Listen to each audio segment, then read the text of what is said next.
Okay. Looking good, looking good. So far, at least. You know.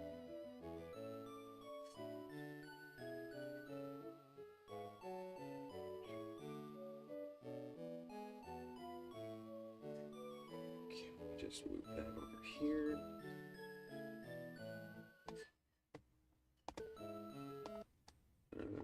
Yeah, like that. That's good.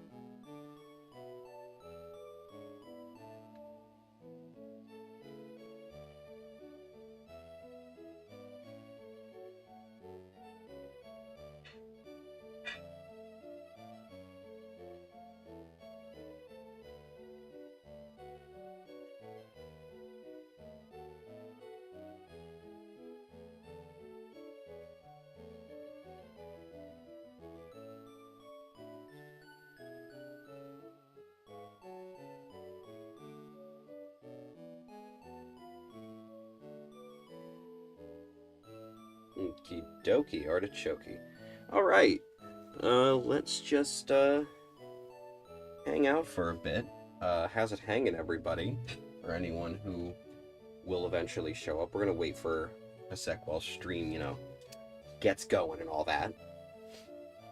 I just placed an order for lunch, too, but I realized that time was getting away from me, and I spent a good, 30 minutes on a single run of Poke Rogue before stream started, and I lost track of time. Otherwise, I would have ordered my food before. But yeah, hello, hello, hello. Welcome, everybody, to the wonderful world of Pokemon again. Let's see, just pull up the stream.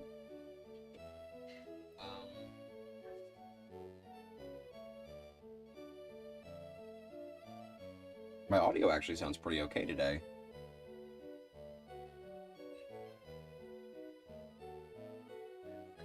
Let's see.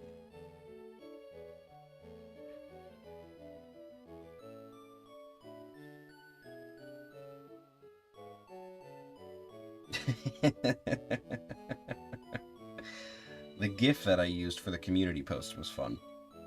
That was a fun one.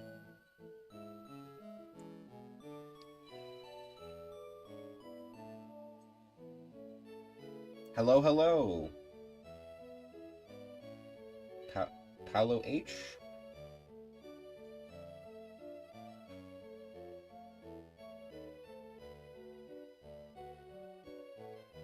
Alright, well, we are just gonna get this game going. So today, the name of the game is Catching Water Types. For the Professor Oak Challenge, obviously, for those who are uninitiated, I'll just get that over with. The Professor Oak Challenge is, before any single gym fight, you need to have every single possible Pokemon encounter captured and evolved, registered in your Pokedex. Now, we are currently, let me just pull up my menu real fast, we're currently at 2 gym badges, right?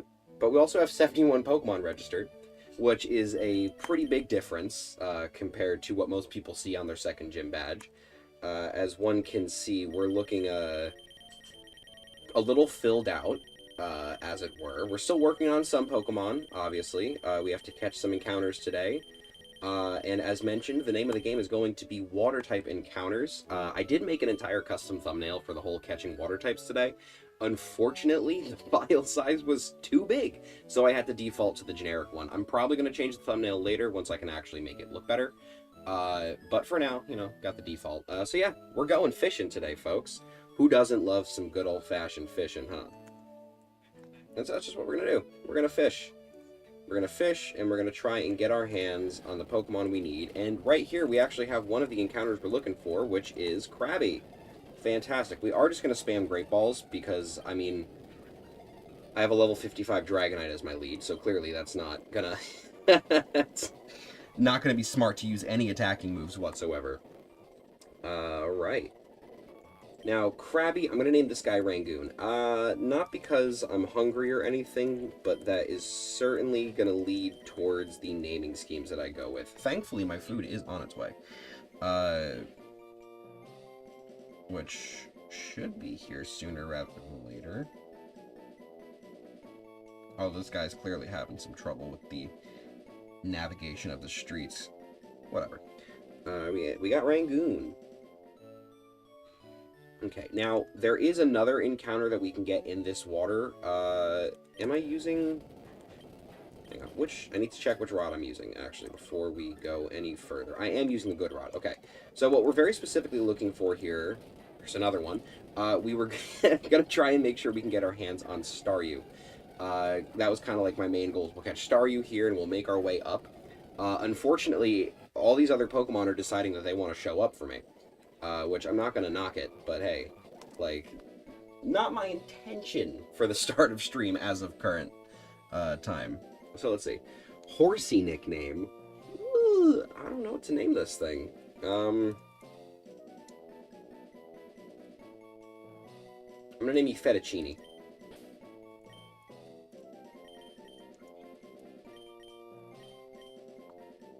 Nice. Okay, we got another Magikarp. I'm still waiting for the day I catch a full-on shiny while I'm trying to get one of the rarer encounters on a route.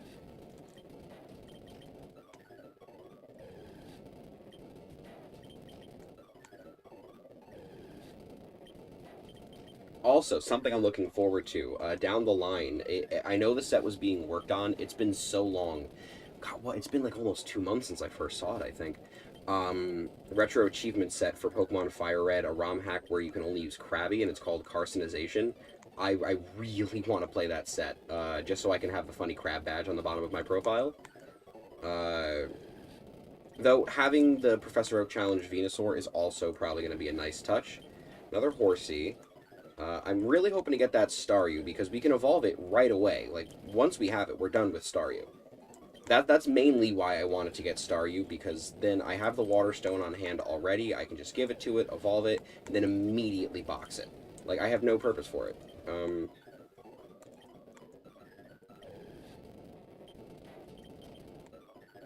Let's see.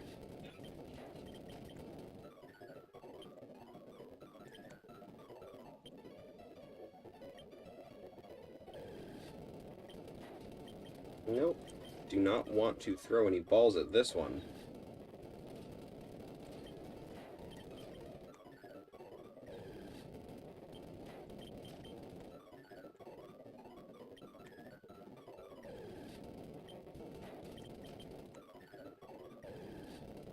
Oh, come on. It's not impossible to find a Staryu here. This is the first route that you can technically encounter a Staryu is right here in Pallet Town. I have my handy Professor Oak Challenge chart here. Staryu is encounterable in Pallet Town, Vermilion City, Cinnabar Island, Island 1. I have to use the Good Rod, which means I need to use this. I think. You know what? No, hang on. Hang on. We're gonna go to no, we're actually gonna go to Cerebi. We're gonna look at Cerebi. We're gonna look at its Gen 3 Dex.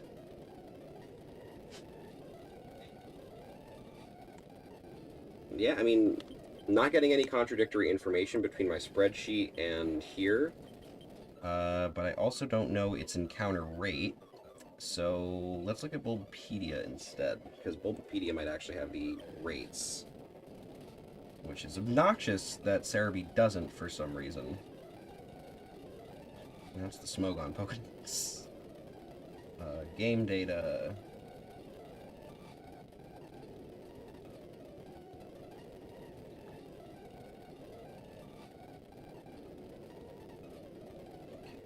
Pallet Town. Pokemon. In Gen 3, Pallet Town, Staryu is a 40% encounter. Interesting. Okay.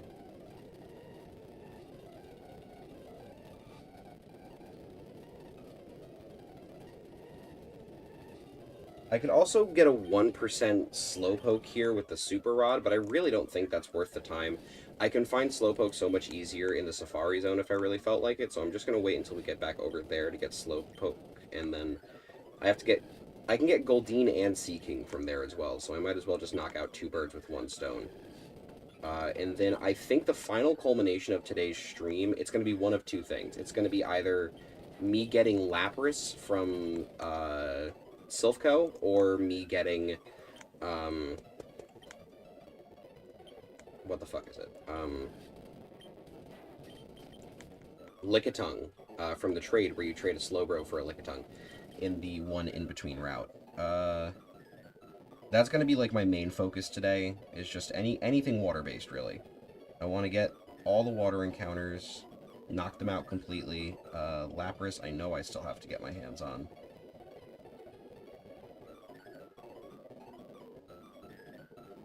Yeah.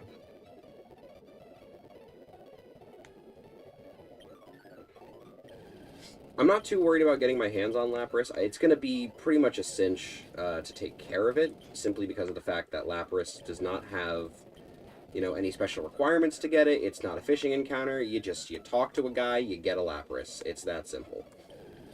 Much easier than some other Pokemon. Considering there's very few gift Pokemon in this game specifically, it's actually a thing to note. What, you've got your starter Pokemon, obviously. You've got the gift Eevee from Celadon City. You've got the gift Lapras, and then what?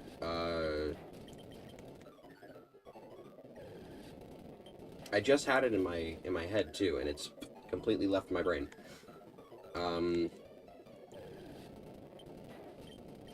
Starter, gift Eevee, Lapras. Oh, I'm having a real brain fart moment. Because they're not technically gifts, the trades, because you actually have to catch Pokemon in order to get the trade Pokemon. They're exchanges, I guess, would be the term I'd rather use for that.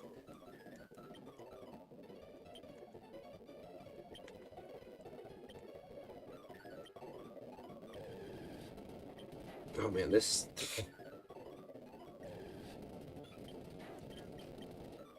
This is gonna take longer than I thought. Because, what? Magikarp is a good rod encounter, Horsey is a good rod encounter, Krabby's a good rod encounter. There is no way for me... Oh, wait. My spreadsheet was lying to me, guys. I've been led astray.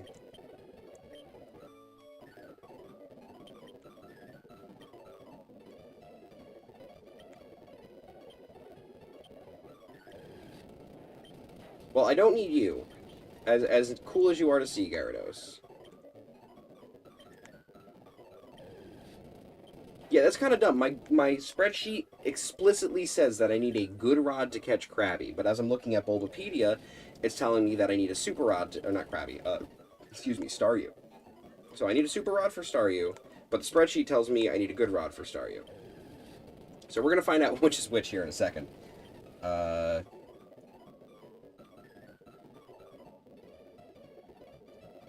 I also technically have a chance to catch a Kingler at a 4% encounter rate here. I'm not going to bank on it, though. Do I still have... I do still have T-Wave on you. Yeah, I knew I kept that. Beautiful. An enigmatic Pokemon that can effortlessly regenerate any appendage it loses in battle. Wow, wait. I am going to name you Sashimi. Oh. Did not mean to give a backdoor view of the stream there. Sashimi. Okay, well, Sashimi we have.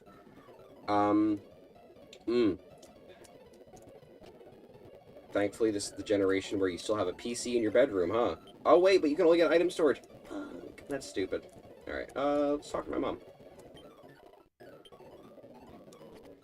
Alright, so, now that we have that, we're just gonna take a quick little detour up here, up to Viridian City. Because we have done what we need to down there. We're gonna come here to the Pokemon Center. My food is here, that's good. I will be getting that momentarily. And there is Sashimi. We are gonna take... No. Trophy, I'm sorry. You're going in the box for a bit. Just so I can do this real fast. Just leave it at the door, dude.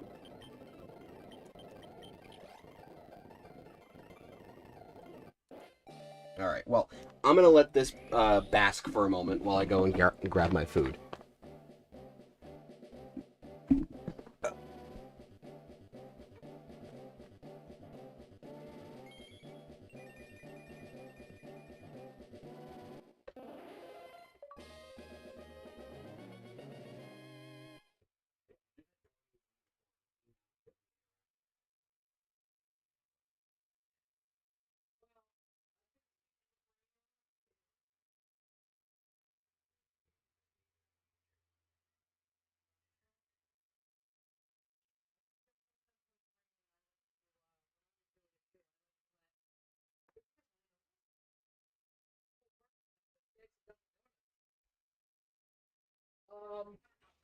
Yeah, when I record action, I like to do a little knock when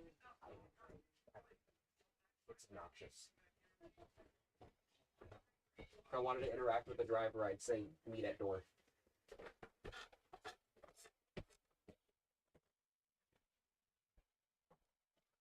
And thusly I have returned. Summarily so. Let me just real quick bust in here. Oh, and my cat, one of them, is coming to investigate what I have. I don't have anything for you, miss. I'm so sorry. They use too many spices that are not good for kitty. Okay? Oh, you're yawning. I know, I'm sorry to leave you guys on the Starmie screen for a second there, but I want to get myself situated. And I do, again, I said this the one time, I do apologize if anyone doesn't like the sound of, eating and chewing, but unfortunately, a man's got to eat. A man's got to live. I don't know why I said unfortunately. But that's that. That's 72 Pokemon. Well, not 72. Because what we caught the Krabby, we caught the Horsey, we caught this, and now we evolved it. So it's actually 76. My apologies. 76 Pokemon registered in the Pokedex before even the second gym badge. This is why I love this shit.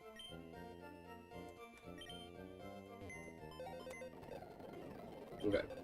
We're just going to dump you right back in the box. No. Okay. Now, I am going to pull up just some quick little Evo checks real quick. Horsey evolves at level 32, so that one's going to be a bit of a grind. Staryu obviously just got. Krabby evolves at level 28. So Krabby's going to be faster than Horsey. I want to get Horsey done, though. So we're gonna take Horsey in.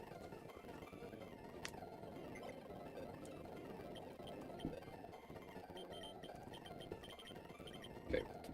Fettuccine, here you go. I'm also going to give Fettuccine the experience share until the time where Fettuccine can at least fend for themselves. Now, we are in Vermilion City. I keep saying Vermilion City, Viridian City. If I am not mistaken, there are certain encounters here that I can get, and I believe the one that I am specifically looking for is Palette, or not. Wow, I am just not talking correctly. No, the one I'm specifically looking for should be right here. Yes, this is another encounter that I can get with the Good Rod. I actually have a higher chance of getting it with the Good Rod, so I'm going to switch back to that. But this is where I'm going to get my hands on Poliwag. Now, I am going to try a brief attempt at also getting my hands on the Poliwhirl 40% encounter, just because I'd rather not have to worry about evolving it. I feel like it would probably go a little bit faster. And let me just register that for good measure.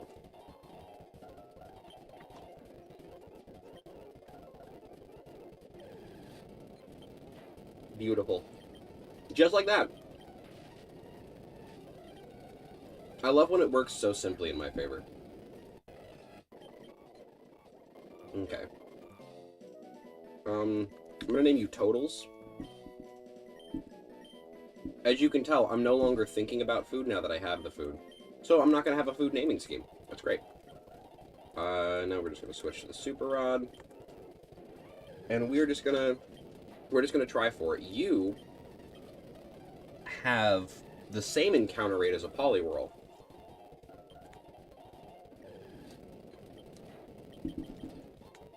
And if I'm running into these guys, I have a better feeling about my odds of getting the rare Poliwhirl. Gyarados has an even lower encounter rate.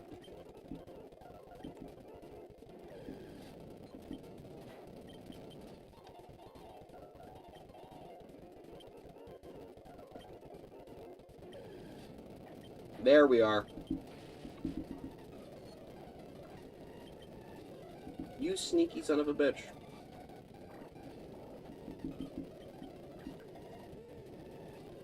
Nice.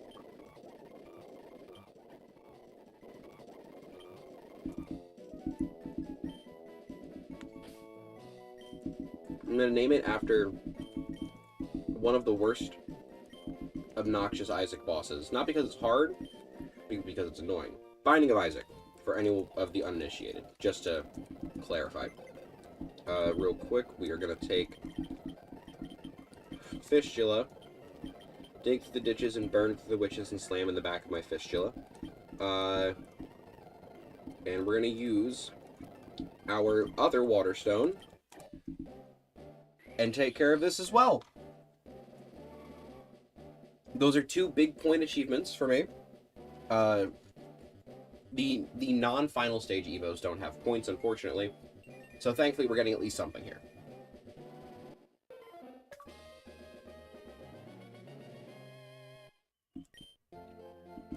Okay.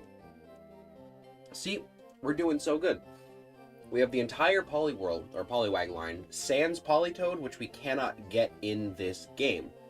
We don't have to worry about Politoed whatsoever, which is good. We have Slowpoke. No, we don't have Slowpoke. I'm thinking of my Pokerogue run from earlier. We have Krabby. We have Horsey. We got Staryu and evolved it into Starmie. And then we have Poliwag, Poliwhirl, Poliwrath. What I need to get my hands on now, Slowpoke and Slowbro. I need to get Goldeen and Seaking. I need to evolve Horsey into Seadra. And I need to evolve Krabby into Kingler. Then, once I've gotten all of those, and only then, will I go after Lapras. That's my thought.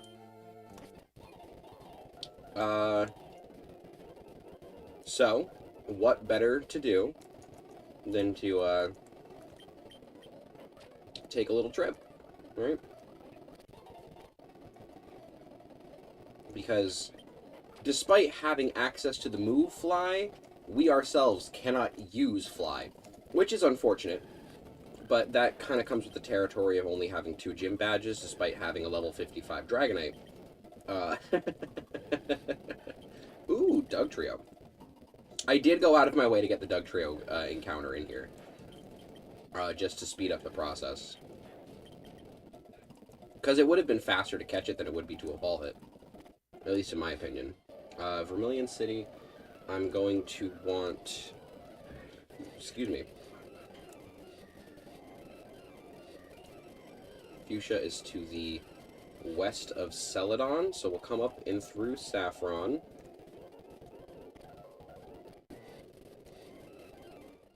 And then do a little bit of this.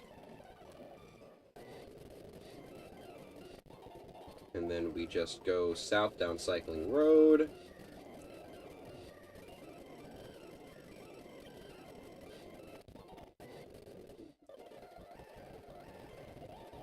And then all I have to do... Well, actually, all I have to do is go inside a building, really. Because I know I can't ride my bike inside the Safari Zone entrance. You can ride it in the Safari Zone itself, just not the actual entrance corridor. Which is the thing that I don't want to do. Let's ride my bike in here. 500, sure thing. 30 Safari Balls. Alright. Now, I could start going for Safari Zone encounters, but that is not why I'm here.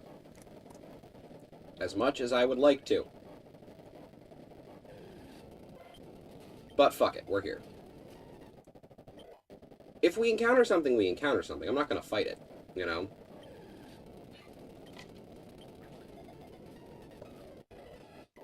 And there's Goldeen. You're Sushi. I'm not thinking about food again. Don't worry. It's just, this is what I tend to name Goldeens if I ever catch them, is Sushi.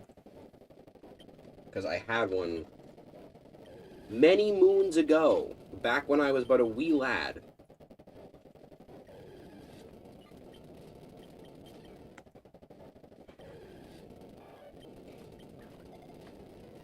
I want to say almost 20 years ago, actually. Because I had a... Oh, there's the Dratini. I did have a Pokemon Leaf Green as a kid. I'm going to throw a rock at it. And, you know, growing up, Pokemon Leaf Green was the one that I played the most. And I did eventually get my hands on a Goldeen through the Safari Zone, which I did name Sushi. And that was my water type on my team. Because, you know, I was a dumb little kid. I saw Charmander, and I thought, ooh, Fire Dragon, go cool. Which, you know, in reality, Charmander, the worst pick, objectively speaking, from, like, a pure gameplay standpoint. Charmander is the worst starter pick in Generation 1. They're Seeking, by the way. And you're gonna be named Mr. Grouper. Shout out to all my, my Bubble Guppies fans. I think this is how you spell it. I don't know. My little brother used to watch that show as a kid. And anytime I heard that character talk, I was just like, oh, that's Pig from Barnyard. Let me just pull up the Kanto Safari Zone real quick. I go to...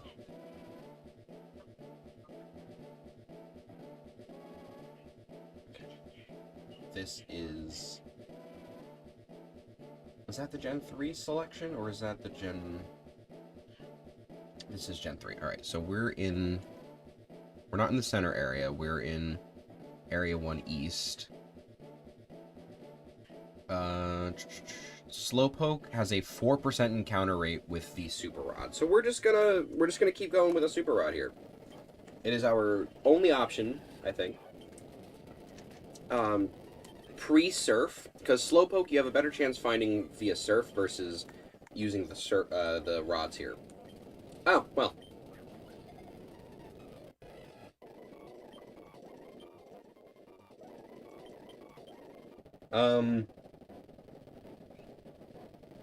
I think that's it.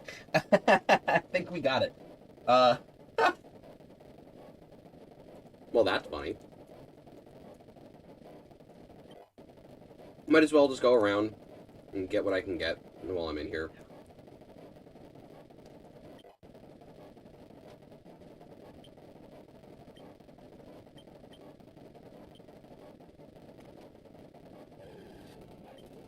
I don't need you. Parasect we don't need, as much as I appreciate cool bug type here and there. Parasect is a Pokemon that I genuinely think deserves more love. I didn't mean to throw that ball. Like, Parasect as a concept is really fucking cool. It is... Jesus Christ. It is a parasitoid mushroom that takes over an insect. Like, it starts small, and then it fully consumes the creature. Ooh.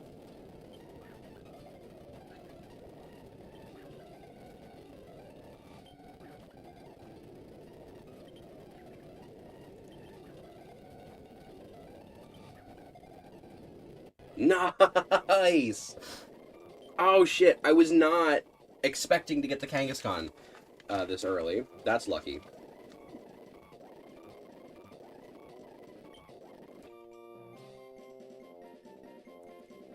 Well, for all my Winnie the Pooh fans out there, this is Kanga.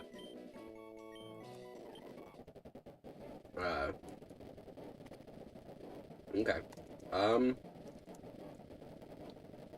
You know what? Let's go... Let's catch you.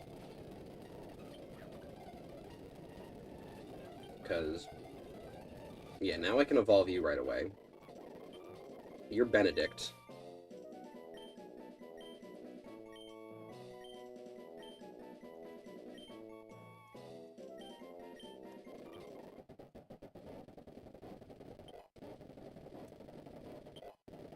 Protein.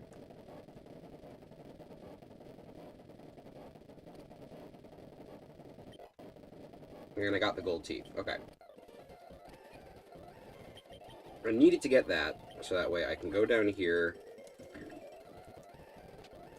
give them to the warden.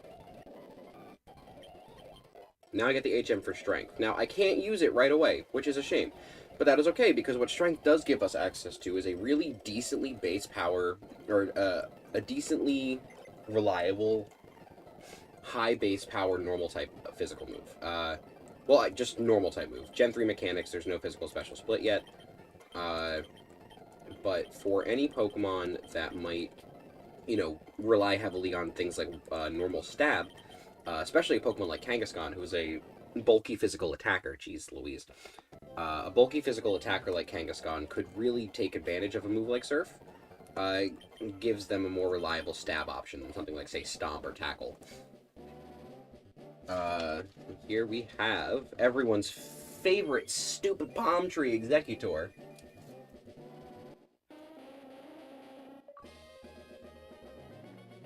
Now, I genuinely cannot be the only person that thinks that Alolan Executor is a better Pokemon than regular Executor. Not to, like, diss Executor as itself. I have no problem with Executor as a Pokemon. That being said, I think that Alolan Executor is just more fun. Like, not only from a design standpoint, but from a typing standpoint. Grass Dragon is a very unique type combination. It is quad weak to Ice, which is really shitty.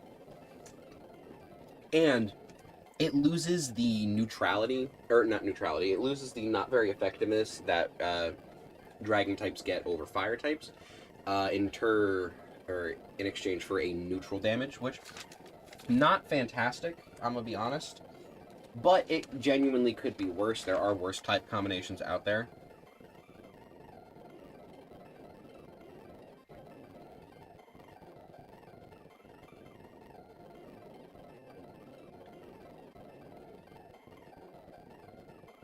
Sorry, my fiance just complimented me on my hair in the picture that I sent her.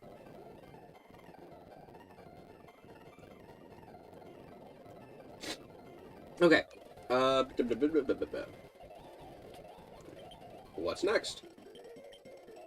I guess I level up Fettuccine more. For reliable leveling, I've been coming over here. Let me just register the BS secret. We go to this specific spot right here. I gain access to 4 trainers that I can fight. Aye, come on, man.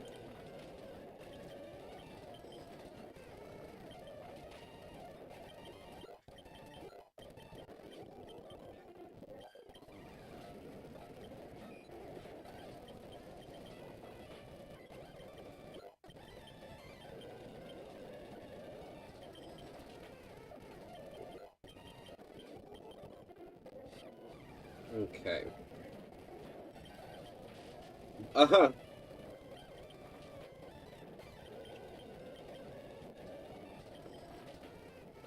Alright, now, for anyone who would be new to stream, coming in, like, fresh and everything, they might be wondering the question, hey, Sage, by chance, did you happen to get all the fishing encounters? And one might be like, oh, well, what do you mean? What's the difference between all the fishing encounters? I thought I got them all. And to that, I say, there is one specific fishing encounter that not a lot of people consider when it comes to fishing encounters, but the Professor Oak Challenge makes you account for that.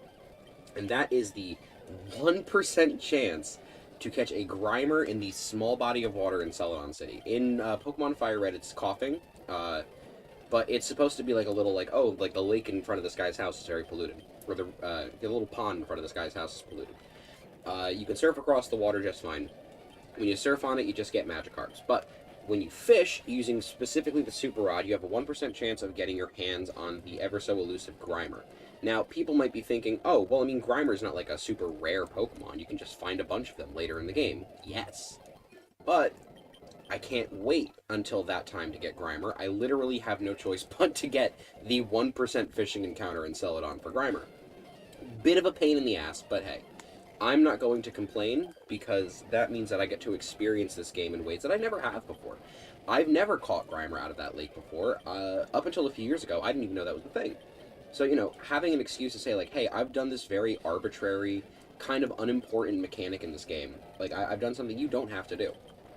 And I like that. I like being able to experience games in new ways, which I said this last POC stream, that is the main reason why I really like RetroAchievements, is that it gives me opportunities to play games that I've loved for almost my entire life in entirely new ways that I never would have thought of before. Like, not to say that I didn't play the shit out of Pokemon Leaf Green growing up as a kid, but, like, I never did the Battle Tower. I never did much of the Sevi Islands post-game. I never went back. You know, I beat the Elite Four, and then I think I started a new save file because I was a dumb kid, and I was like, I want to play again, you know? So, you know, I experienced the game entirely different when I did the regular Leaf Green set. Because I did that before I did the Professor Oak Challenge set, as I also have mentioned in the past.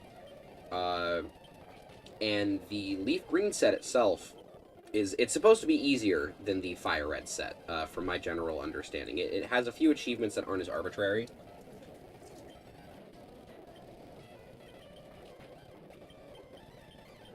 That being said, I still will do Fire Red. Whether or not I stream it, I'm not sure, but I'm definitely going to play Fire Red in the future, just because I want to be able to have the matching badges on my profile. Whether or not I do the Professor Oak Challenge, though, that one would have to be streamed. There's no way I'm doing that without incentive.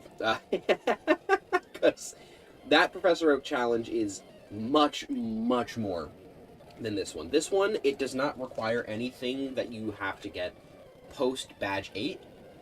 Well, post-Elite 4. Once you become champion, you gain access to a whole slew of new encounters, including, you know, obviously Mewtwo and everything in the Sevi Islands, which has all the Johto Mons that are there. In the Leaf Green set, you only have to go up to one specific gym. You have to catch every Pokemon that you can, defeat Koga, then you gain access to Surf. Once you've defeated Koga, or once you've done that, you can catch all the Pokemon that are available to you now that you can use Surf. That includes anything in the Power Plant, which means Zapdos, and that includes the Seafoam Islands, which gives you access to Articuno. You get to Laveridge. Woof. You get to Cinnabar Island, you do the Pokemon Mansion, catch any Pokemon that you didn't already have in there, and then, and only then, do you fight Blaine, go to what's it called? Go to the Sevi Islands. There you literally only need to get Ponyta and Rapidash. That's it. And then once you have those two, well, Ponyta, Rapidash, Magmar, my apologies, and Moltres, you have to catch 4 Pokemon. Once you catch those 4 Pokemon, you go right to one of 2 gyms. You get to pick your final fight, which I think is very interesting.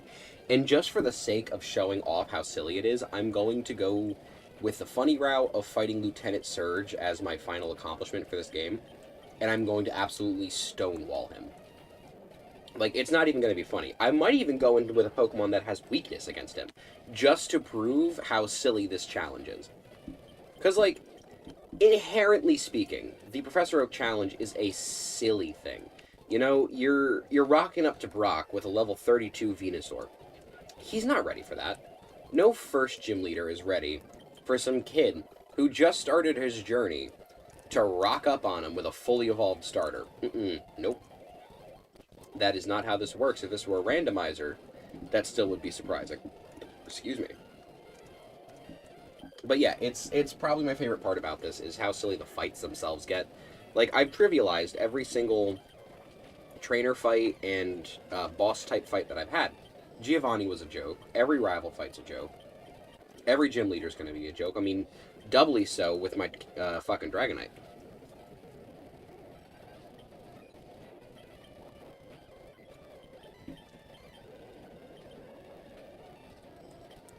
That's right. I always forget. Wigglytuff is slightly specially bulky. It's so bizarre. I never think about the special bulk on Wigglytuff because I never think about Wigglytuff. Outside of recently, but that's only because of that freaky ass card that they put in TCG Pocket with the hyper realistic fur and the eyes and stuff. Very weird. Uh,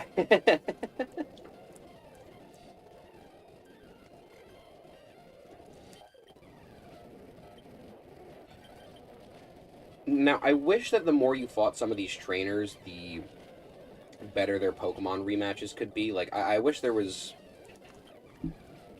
I want a Pokemon game that has the VS Seeker in it, that implements a system not exactly like, but similar enough to the rival system from Shadow of Mordor, which genuinely upsetting that Warner Brothers tried to fucking copyright that. Not tried, did. They did copyright it. It's baffling. They copyrighted probably one of the coolest gameplay mechanics I've ever seen, and then they did pretty much nothing with it. Like, they could have done so much with that rival system. Imagine taking the rival system from Shadow of Mordor and putting that into an open-world Arkham game, where, like, you defeat some random goon and then all of a sudden he becomes this, like, big, imposing villain. Like, that would be awesome. I want to see games do that. But that's exactly why I want them to implement a rival system-esque mechanic into a Pokemon game. Give them the VS Seeker, or give you access to the VS Seeker, and then with the rival system, you can fight the same trainers over and over again. And once you've either met certain criteria in the story progression, or you fought them enough times, whatever you may choose to do, it gives them more Pokemon, stronger teams. And by the end game, you're able to fight them at, like Elite Four level, like full party of 6. And the reason why I feel like that would work is because you're over here, you're fighting these people over and over and over again. You're giving them experience and a reason to keep fighting back. Why wouldn't they get stronger? Why wouldn't they evolve more Pokemon or get more captures? And I'm not saying you have to be ridiculous, like, oh, yeah, this youngster trainer is gonna rock up on you with, like, an Articuno. Like, no. I feel like you take the type of Pokemon that each individual trainer class experiences. You give them those kinds of Pokemon, and you give them more diverse move sets. Maybe you change an ability around here or there. Something that kind of gives you more to work with. Gives you more of a reason to refight these trainers other than some experience points and maybe a little bit of IV fuckery. Because let's be honest, that's the main reason that people do these rematches. They go in so they can boost the IVs on their Pokemon, very specifically to do things like, say, raise up a specific stat number in order to hit harder, or evolve your Tyrogue into the right evolution. Believe me, I used the bikers on Cycling Road in my personal playthrough of Leaf Green in order to get the Tyrogue to evolve into Hitmontop, simply because I needed to balance those attack and defense stats, and that was no small feat given the fact that I had to balance my encountering very specifically. It was so tedious. But in the long run, it is worth it because it makes that whole process just so much easier. Uh, Tediousness, I think, is something that you have to consider and sacrifice when playing games like this.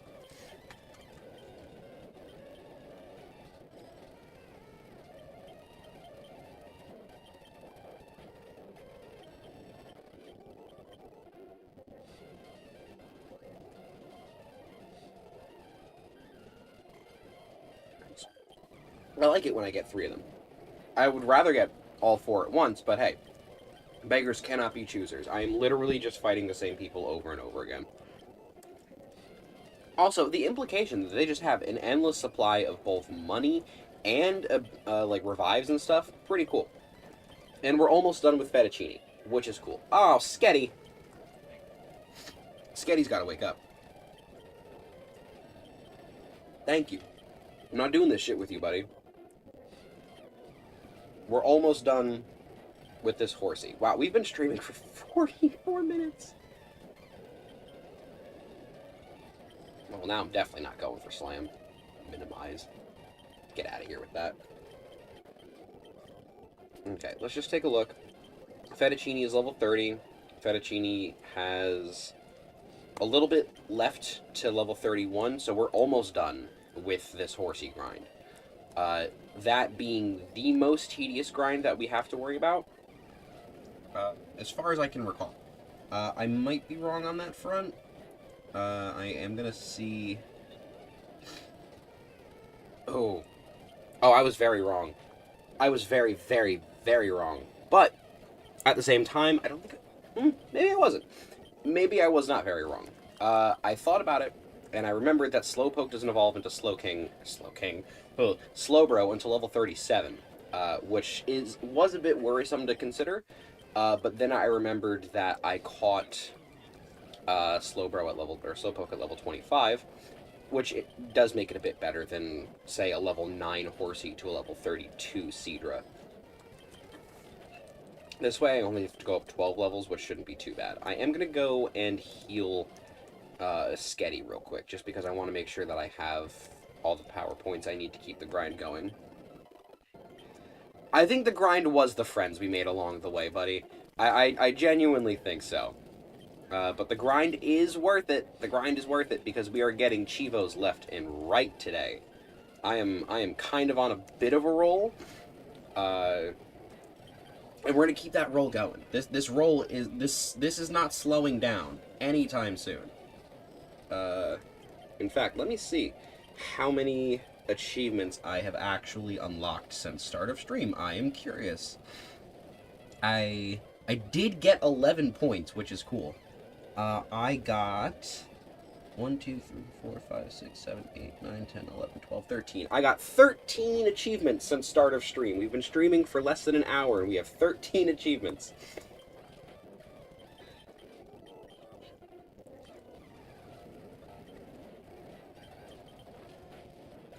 Yeah, it's a shame that... I get why they didn't do this, but it is a shame that you don't get even, like, 1 point for just catching the Pokemon. I feel like that would make more sense, and then you give, like, the 2, 3, or 4 points to, like, the evolutionary stages. And certain, obviously, like, higher experience yield evolutions grant you more hardcore points. I'm just griping. I don't need to. And here's Fettuccine, which means that is 14 achievements. 1, 2, pop. There it is.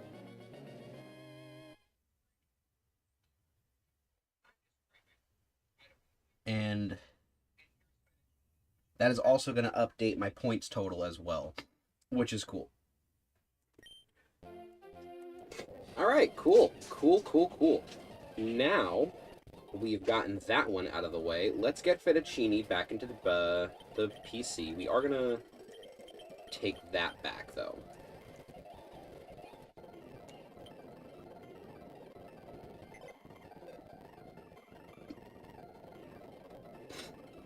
That makes sense. I can see why they would do the change. Yeah.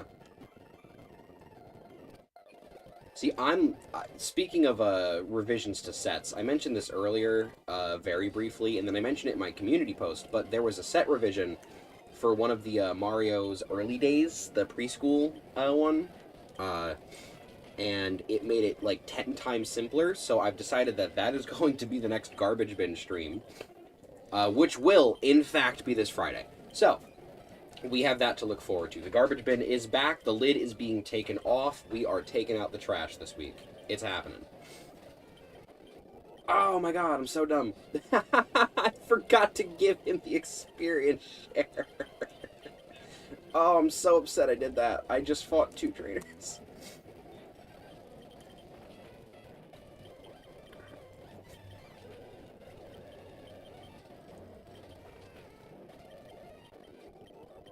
Actually, wait, do you have confusion?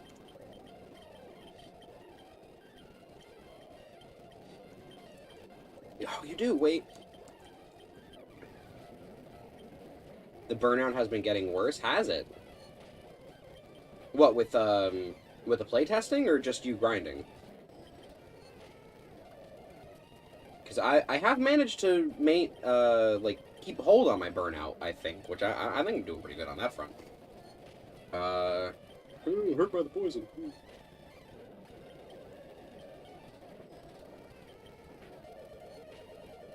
Alright, this is where I pop my 1 full restore.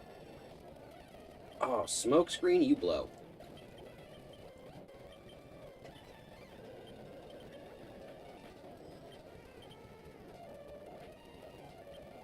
Alright, screw that.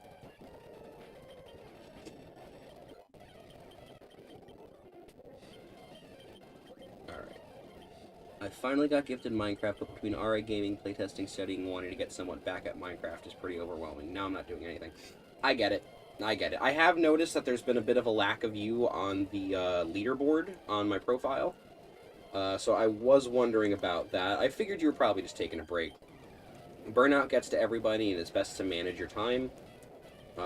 That's why I've given myself a bit of a consistent schedule, because I have experienced burnout in the past, and I want to be able to do this at a consistent basis. And so giving myself these 3 days to play these games, I feel like is a really good way to manage my time. And I've been having fun with it. So, you know, focus on yourself first and foremost. You always want to make sure you're looking after you. Not in, like, a selfish way, either. Just, like, you know... If you are grinding out the events, that is definitely something. If you have, like, other things that you like to do, it can be pretty draining to focus fire into one specific set material and then have all these other things that you want to do around you. I try to stay, like, you know, on one thing for as long as I can, so I definitely get that. Especially with RetroAchievements. When I first discovered RetroAchievements, I was doing this shit, like, every single day, and I didn't stop. But the thing is, I wasn't just, like, playing games to completion, because I allowed the ADHD to kind of, like, push me in certain directions. I would just look for games that I thought looked cool, and then I would play them, get a couple achievements, and then, like, drop them forever. Which isn't how I should be doing that, at all. I should be experiencing these games and their achievement sets. So, you know, here I am, actually playing games to proper completion, instead of pushing them off to the wayside for a wee bit. Yes, you can learn headbutt. I don't care. I do not care.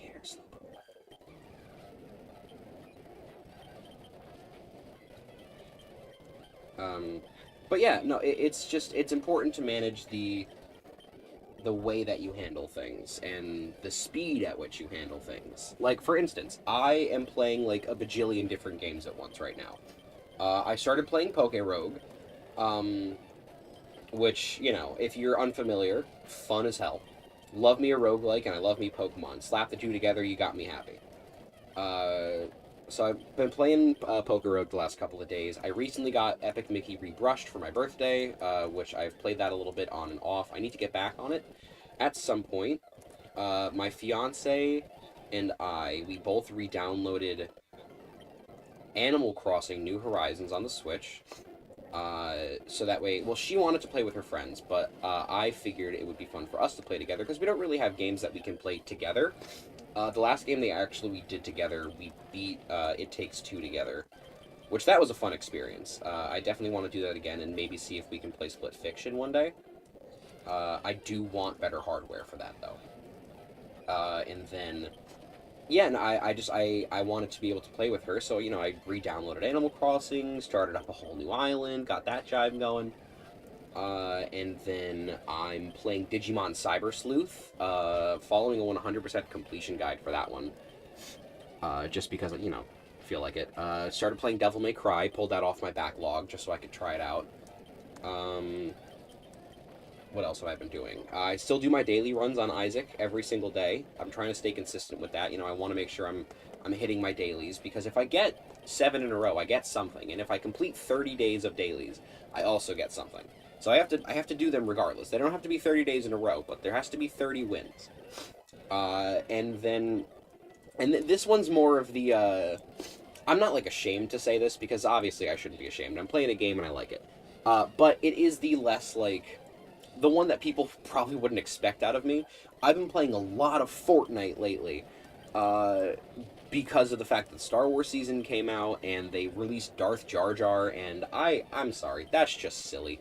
I think they're going to be dropping that on the 15th, and I'm getting that skin. I need it. It's funny. And I maxed out the Battle Pass, because I keep playing it so damn much.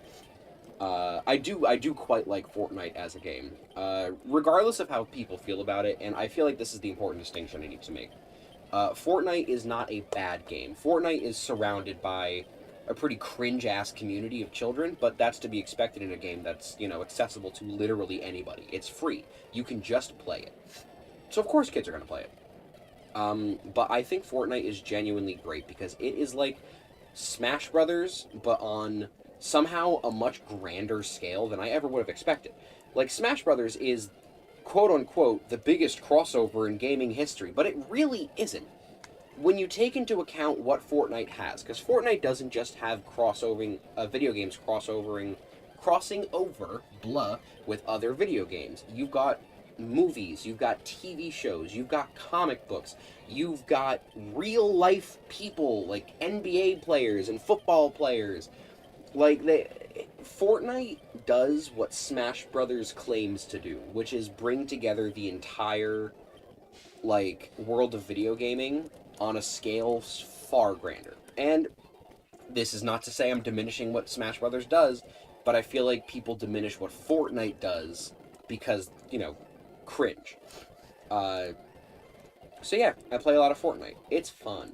And I like the fact that I can play a game of Fortnite where I'm Emperor Palpatine, and I have a friend who's Goku from Dragon Ball, and I have another friend who's Master Chief, and I have another friend who's Ariana Grande. Like, there's just something about that I think there's a silliness to it. And I love me a game that's just silly. Gotta love the silliness. You gotta embrace the silliness. Because if you're not embracing the things that are silly in life, you're not having a good life. And that's my personal opinion. You need to be silly. If you're not a little silly, you're just going to be upset and boring. Exactly. I'm not saying that people need to like Fortnite. Obviously not everyone's going to like Fortnite. Not everyone likes over-the-shoulder third-person shooters. It's not everyone's favorite genre. And I'm not going to sit here and fault someone for not enjoying the same things that I do, because not everyone likes shooters. Not everyone likes third-person views. There's different reasons to not like Fortnite, but not liking it because it is quote-unquote cringy and for dumb babies. Like, that's not what it's for. Can Fortnite be cringy? Sure, if someone makes it cringy. Is Fortnite cringy? No. Yeah, you know what? See, that's totally fine. I'm not going to fault you for that. I like Fortnite because Fortnite provides me opportunities to play games with friends. It's got all sorts of different mechanics in it that I find very engrossing. And then this one's my personal favorite bit, is that Fortnite has evolved beyond just being a third-person shooter type game. Fortnite is now the type of game where, you can do all sorts of other stuff.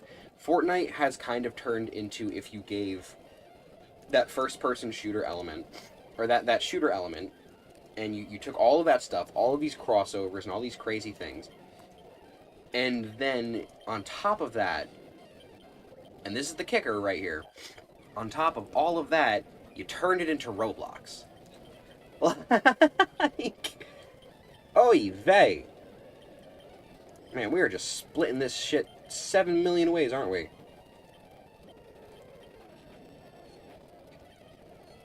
Like, Fortnite has truly become the Roblox of shooting games, because there's more than just, like, playing Fortnite involved in this. You don't just go around shooting people anymore, Fortnite has, all sorts of custom-made games that people do, like the tycoons that you see in Roblox, and you've got obstacle courses, and a lot of other stuff that lets you take advantage of its mechanics. I was a Roblox kid growing up back in the day. I was around when Roblox first made its appearances in the general online world. Back before, things like copyright infringement were things people had to worry about on Roblox. I was playing all those Pokemon games and stuff. Before they literally legally could not use the Pokemon name in anything. I was out there playing, like, even before, like, whatever, Pokemon Brick Bronze or whatever it was called. I never played that. This is way back. I'm talking, like, 12 years ago. Maybe, no, much longer than 12 years ago. I am underestimating how much older I am. I was, like, 10. So it's been, like, 16 years, since the first time I played Roblox.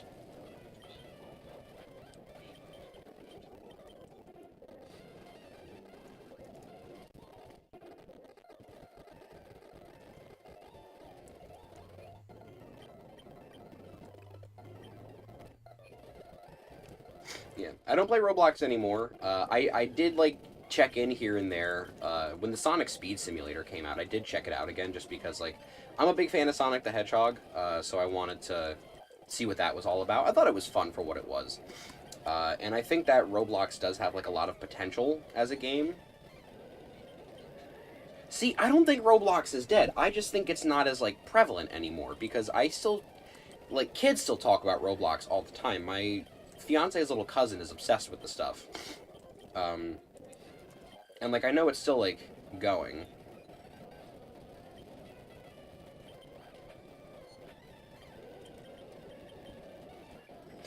That's reasonable. I had a couple friends a few years back that I played Roblox with for a little bit. We played that, the SCP game, the Infinite IKEA.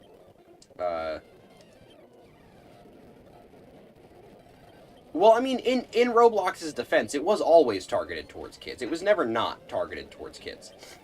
It's just that, a lot of the experiences made by the creators on Roblox also weren't necessarily directed towards the kids, because they understood, like, the people making them. They were like, okay, not everyone who's on Roblox is a child.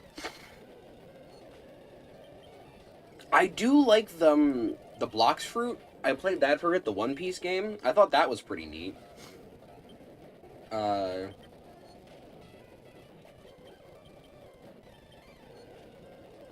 don't know, and I like the Tycoon style games. That was always my favorite as a kid. I like just passively building up my numbers and all that stuff. Alright, and we're about to get Slowbro here.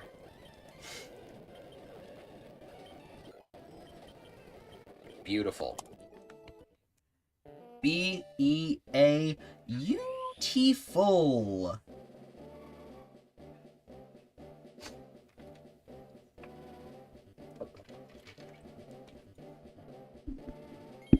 Just fix my foot. Oh, my foot is so asleep. My foot fell out of my slipper.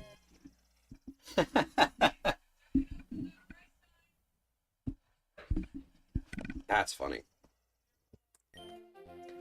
See, that's one of the things that I actually enjoy about, like, the creator-made experiences on Fortnite. There's a lot of tycoons on Fortnite.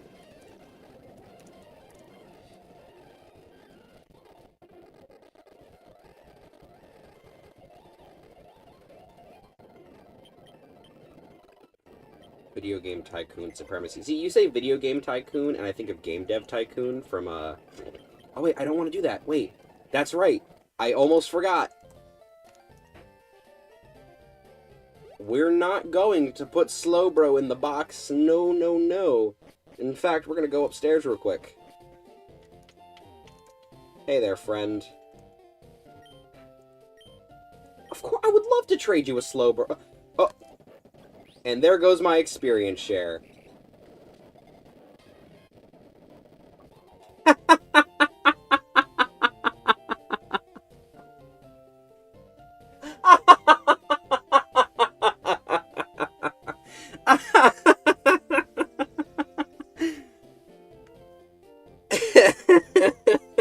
Well,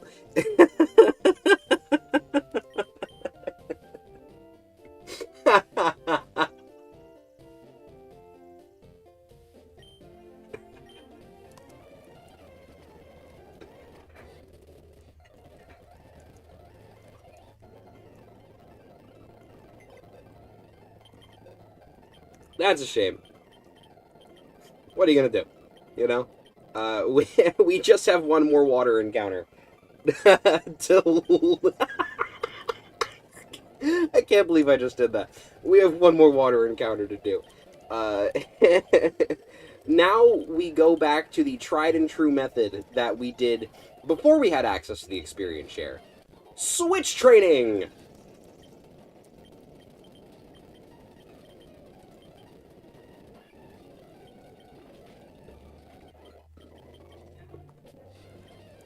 I'm just gonna...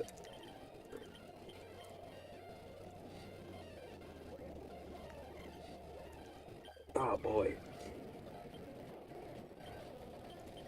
Yeah, it's gonna be slightly slower, which, it does suck. I have to manually switch between Pokemon, but at the very least, like, it's not too bad. Thankfully, I'm not dealing with any, like, Pursuit Mons, which is always nice.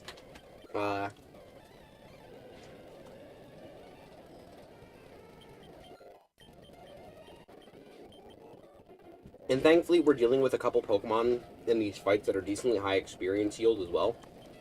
So it's not like it's going to be too detrimental. It's probably gonna shave off, or add on like a couple extra minutes to the overall, playtime, which really is not that bad. I did not mean to stay in. That's the only thing I have to be wary of, is me staying in on accident because I just keep mashing too much. Which, you know, I'm tending to do, but it's not a big deal. I just have to make sure I'm not spamming the key that I use for the A button when I'm trying to mash through the text. Or make sure... See, I just did it there. I just did it there.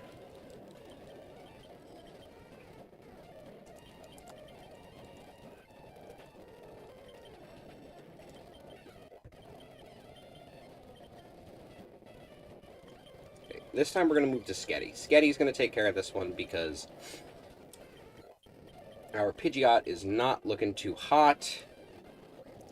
Although level 51, it is nice to see some extra levels getting on Pidgeot. I'm definitely going to end up bringing Pidgeot to the E4. To E4. I completely forgot that I don't even have to fucking do that. Never mind. I guess Pidgeot will be on my final team when I inevitably go fight, Lieutenant Surge. Because that's who I've decided is going to be the final boss of this, RA set, is going to be Lieutenant Surge. It's infinitely funnier than trying to fight Sabrina. Because, like, at least Sabrina has an Alakazam. You know, like... Lieutenant Surge, the hardest thing I'm going to fight is a Raichu, I think. And it's not even going to be above level 30. So, I'll be okay.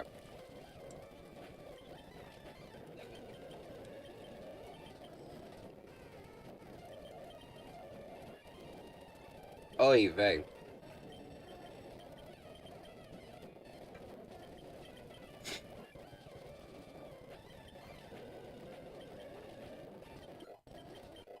And see, you know what? The good thing is that once Rangoon reaches a certain level, I am just going to fight these guys head on. Because, and here's a fun fact, Krabby alone has an attack stat of 110! Like, Krabby's fucking strong, man. It's kind of ridiculous. Krabby is one of the highest physical attacking stats of any Gen 1 Pokemon. And it's a goddamn crab.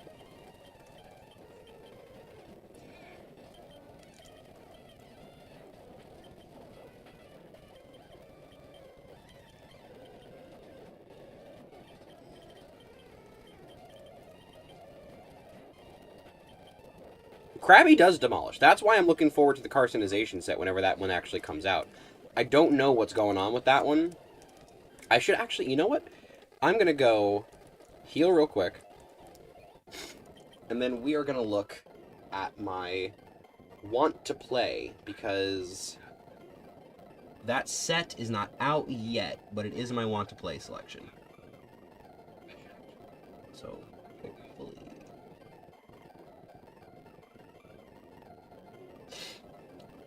Is it not in my...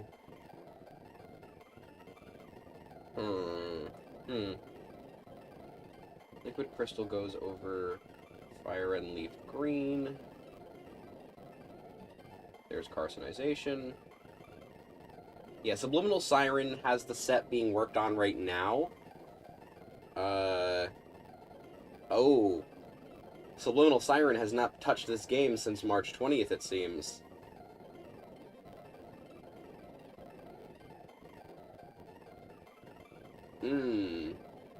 That's upsetting.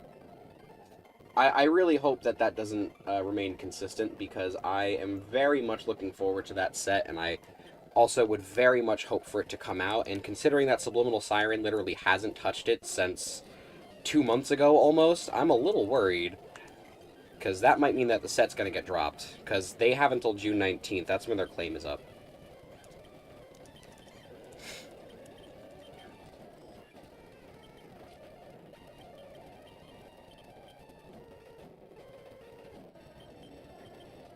I know Rangoon is already out. I'm not trying to use Rangoon.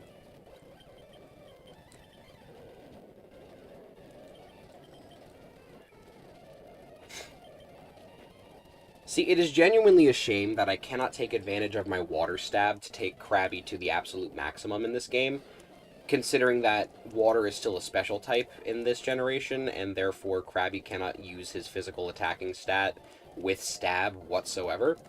Pretty much the only downside to Krabby being so strong physically is that there are no physically strong water moves to utilize. You know, it's a bit of an unfortunate trade-off, but at least I can still fight with the thing. You know, like, well, maybe not with those moves. I think I can teach Krabby Strength, though.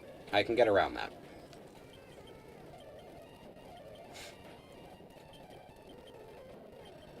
In fact, I think that would be the funny thing for me to do, is to bring Kingler into Lieutenant Surge's gym. Let me see. Go to my TMKs.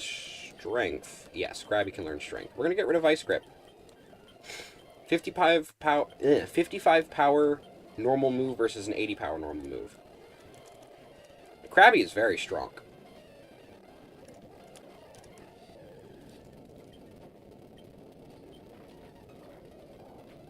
Oh, I didn't mean to do that. Yeah, see how much damage that does? There is an 8-level difference, and I took out that big chunk of health off of a Pidgey. With a non-stab strength. Like, Krabby is kind of janky.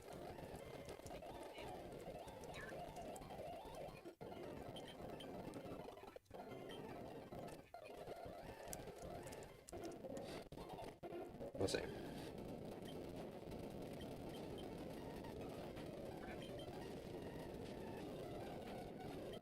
You seeing this shit? Krabby rocks.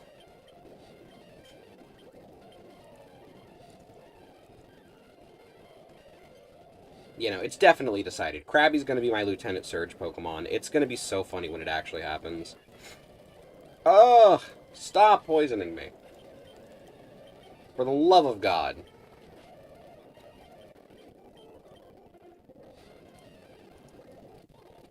Yeah, I think Krabby actually is probably one of my favorite Gen 1 Pokemon. It's not my absolute favorite, because my favorite Gen 1 Pokemon is Pinsir. I'm a sucker for good bug types. Even if Pinsir necessarily isn't a quote-unquote good bug type, but a good designed bug type. It used to be Scyther, but I've started to appreciate the little Stag Beetle a little bit more as days have gone on. I guess it came with the aging. Yeah, I'm liking the less appreciated Pokemon more now. Now that I'm turning into a decrepit old man. I'm not even 30. I don't know why I'm calling myself decrepit.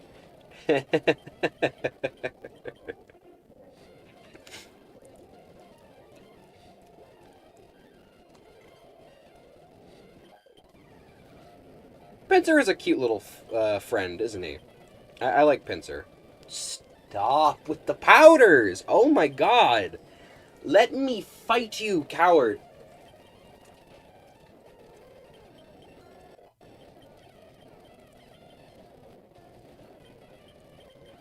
Krabby is getting levels so goddamn quick here.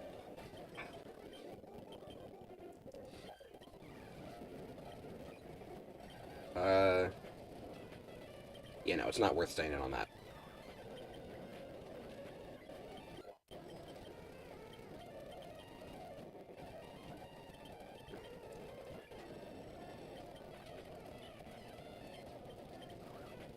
Your disabled does not scare me, fool. I have 4 attacking moves. Oh, yeah. That's not doing. That's not doing it. You've got the level 28s. And then the other one has the ones that range from 25 to 26.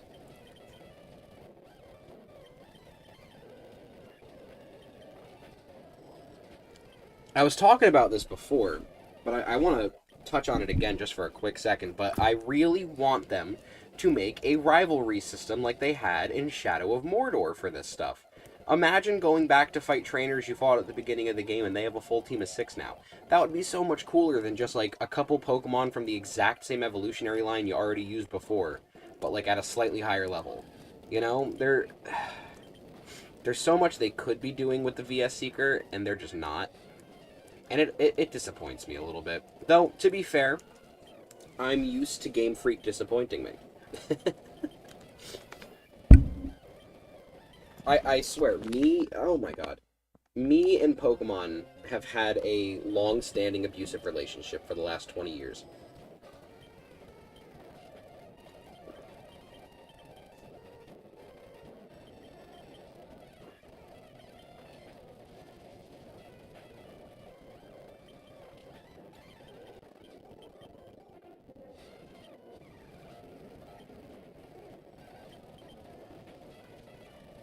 Stop. Stop it. Mudge? Oh. Now hold on just a damn minute. Mudshot's a physical move. Because ground is a physical type in Gen 3. I can't use it here, because you have Levitate. That does not help me. But you do have a Grimer. That's all I'm saying.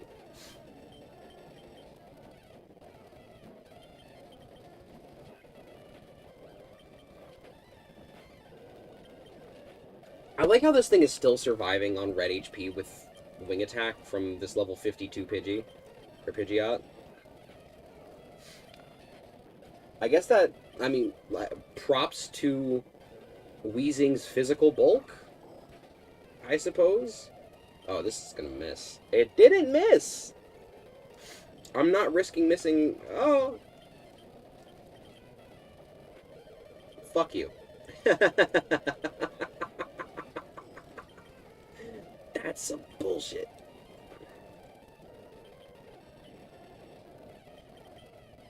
Oh my god, this minimize is killing me.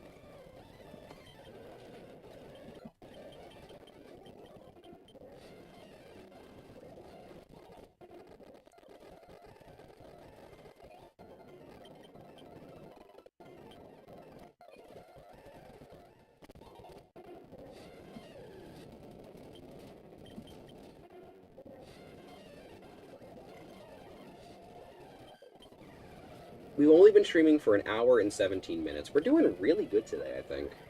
I think today is a really nice progress day.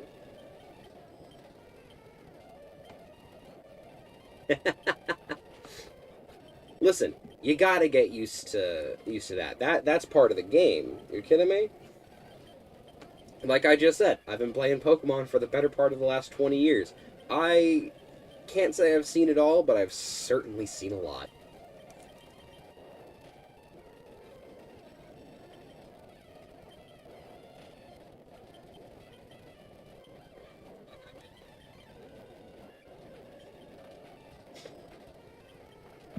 Okay, well, time to blow my nose, because these allergies are still ripping my ass up. Whoa. I apparently unleashed the floodgates by trying to blow my nose? That's fun.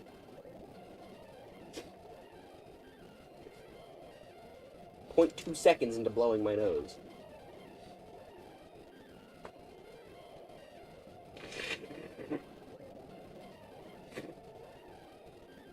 Oh, yeah.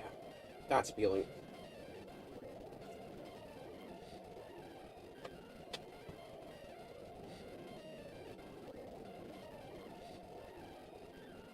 Cool beans! Just do some light... Yep, mic adjustment. There we go. Now I'm comfy.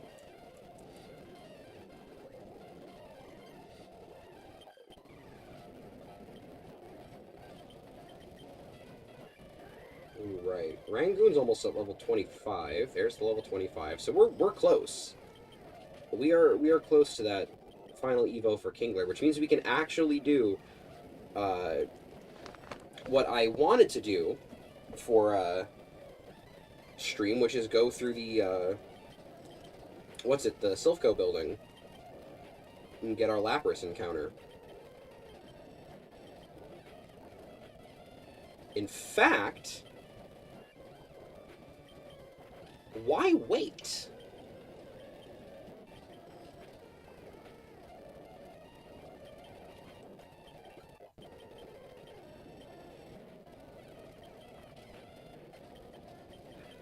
I've just had a wonderful idea. Quite the idea here.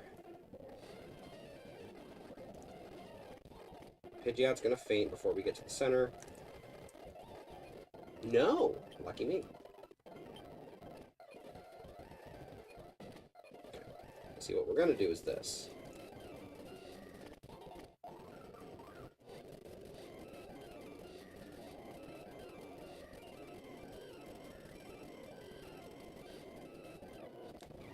Ah! A trainer I haven't fought yet. How lovely.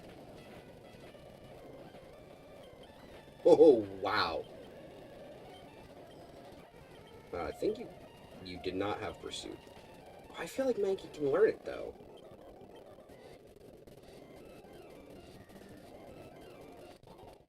Okay, so we're just gonna real quick do this.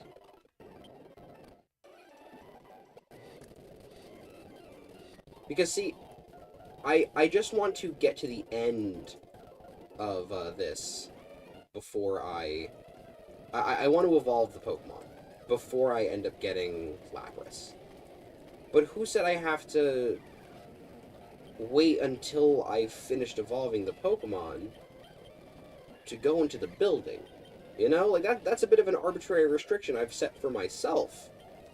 So I'm gonna unset that restriction for myself, and I'm about to fuck shit up. We're going in, and people aren't coming back out.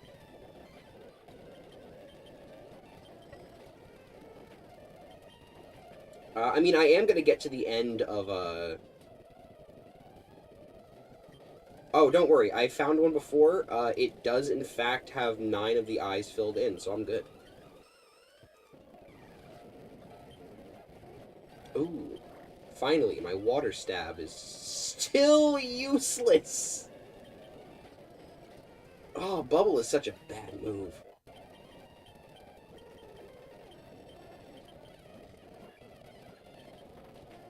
Cool, man. Oh, wait, I'm off. It's one more level.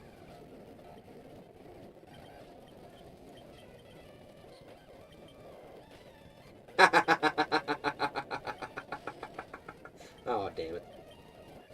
I thought I was funny. Oh, yeah, you quad resist that. Sketty.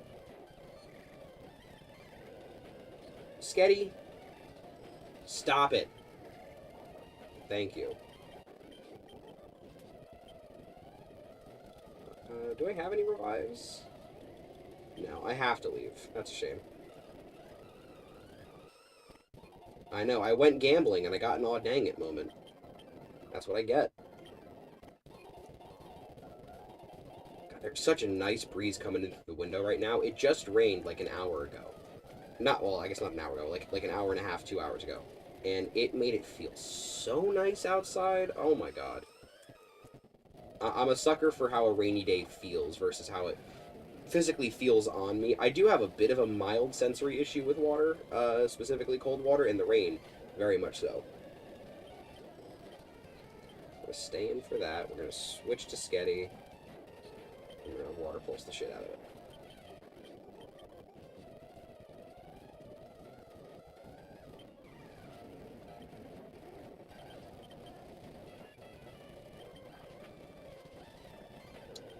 Another garbage bin game, you say?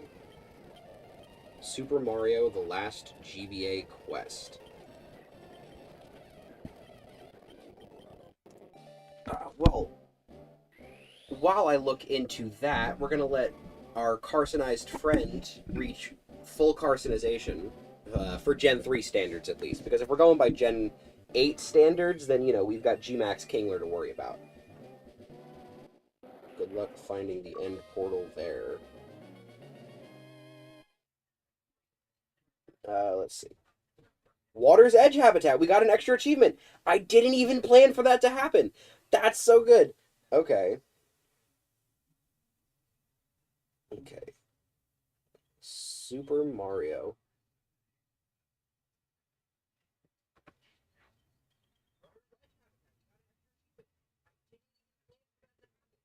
The last GBA quest.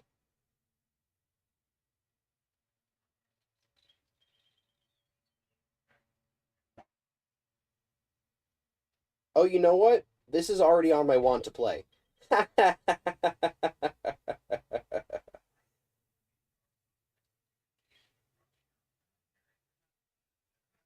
I can do that, probably.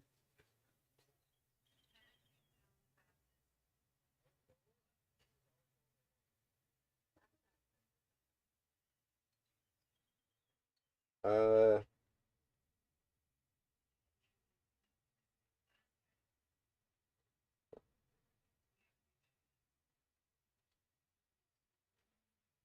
Uh...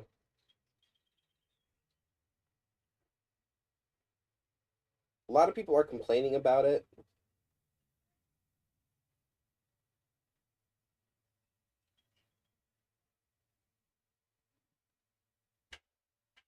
Peak box art included. What's the box art? Oh, yeah, no, that is peak box art. You're right. Yeah, I'll definitely have to play that. Well, looky what we got here.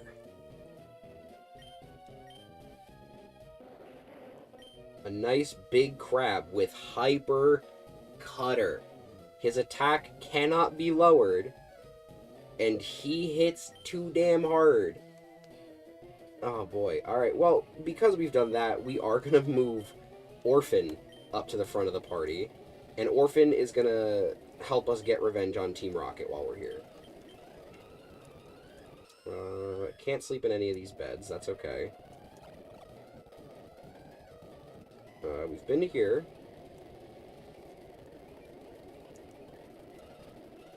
Yeah, it still has bubble. Still rocking that bubble attack, man.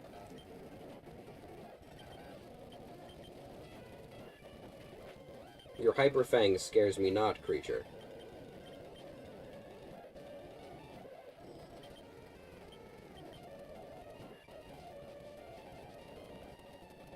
Poison gas is annoying. Wing attack also would have insta-killed instead of that fuck shittery.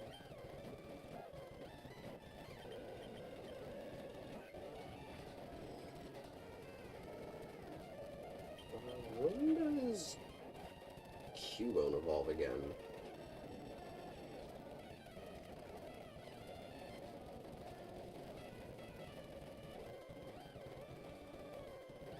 Level 28. Alright, yeah, it's not horrible.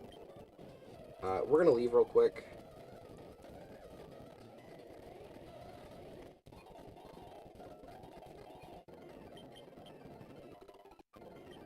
I'm also just gonna do this real fast as well. You're gonna hang out in the box for a bit. Not forever. You're just chilling. Rangoon, you're gonna lead these friends. You and Trophy.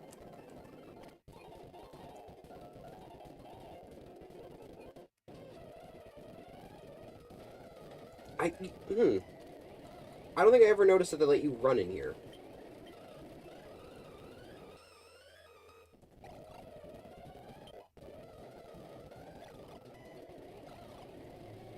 That's a random thing to notice, I think.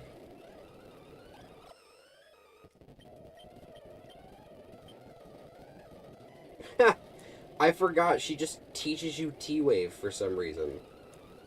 It doesn't make much sense. Also, that guy is horrible at his job. Can we talk about that for a second? I was standing next to him for like a minute if we count the speed up.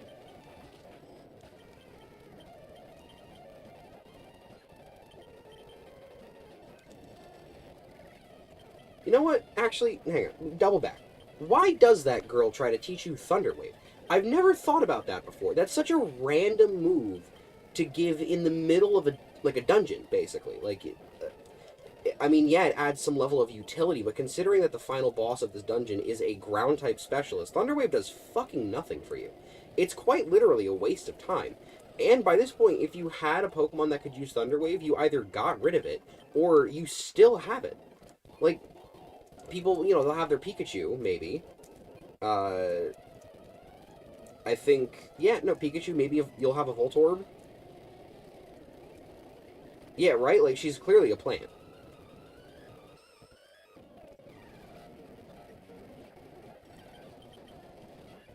Alright.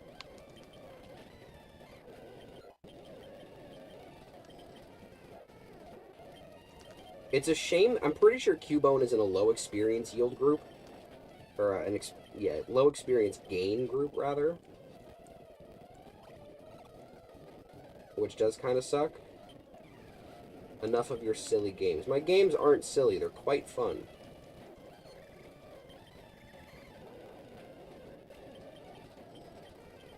Oh, man, I'm so dumb. Alright, well, this is going to go for a poison-type move. It's going to be resisted at least. Oh, boy.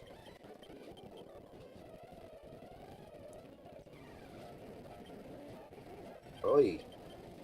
This is going to be a really good experience, actually.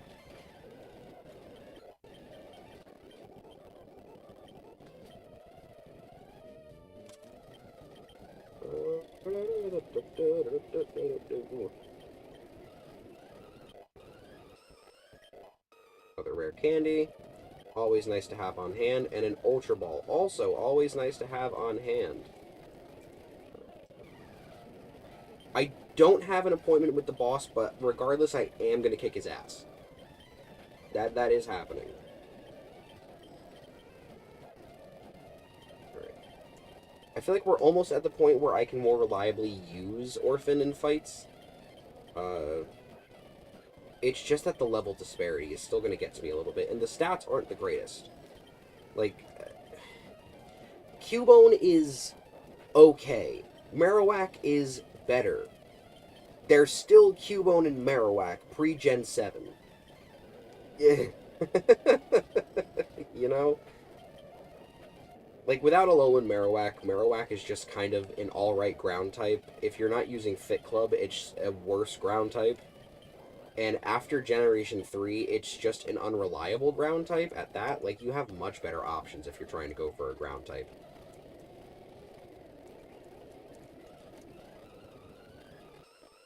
I wouldn't say Cubone gets done dirty by Sandshrew inherently. I think Cubone itself has merit to it. Especially considering that Cubone, in Generations 1, 2, and 3, objectively speaking, Marowak is probably one of your better ground-type options to get. You don't have a lot, either. Like, I'm not going to sit here and say, like, ground-type is an abundant typing in the first 3 generations of Pokemon. But that being said, I do think that you get more usage out of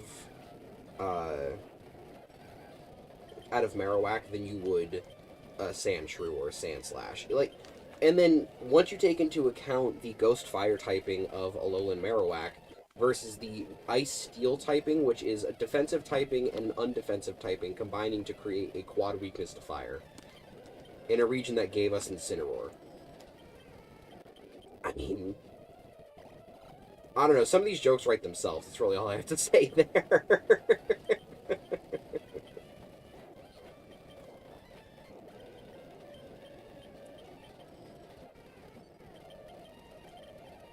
Oh, boy, I didn't mean to do that. I'm just gonna let him die. Yeah. I don't want to split the experience 3 ways if I can help it.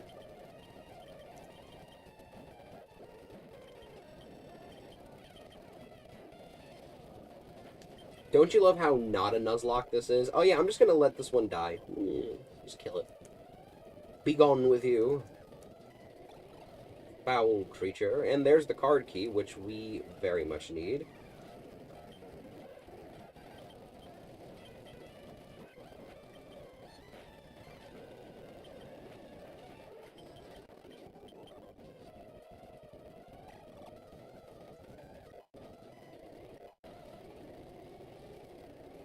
There are a handful of achievement sets that include games that have Nuzlocke mode. I know Recharged Yellow has Nuzlocke set. There is I think there's a Nuzlocke set for Unova Red. I think I might be wrong. I might be wrong on that one. I'd have to go back and look. But there are a handful that include, like, Nuzlocke sets. As part of, like, the baseline. But I think it's very specifically games that include a Nuzlocke mode built into the actual game itself. So you're not going to have to worry about it too much in most cases.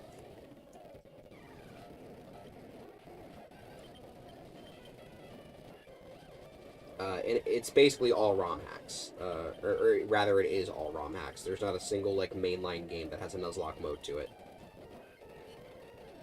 And then Regulation Red, that is actually something that I want to go through at some point.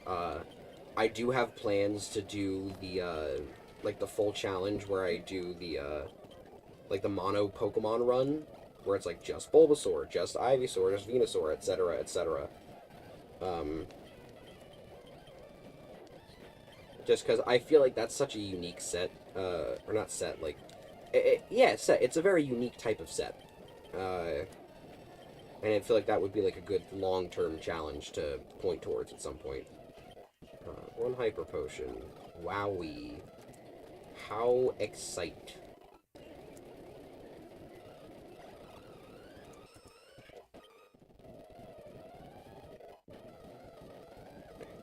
Here.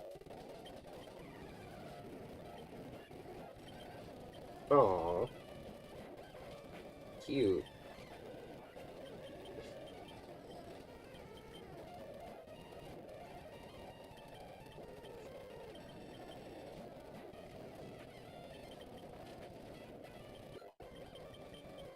Bone Meringue, there we go.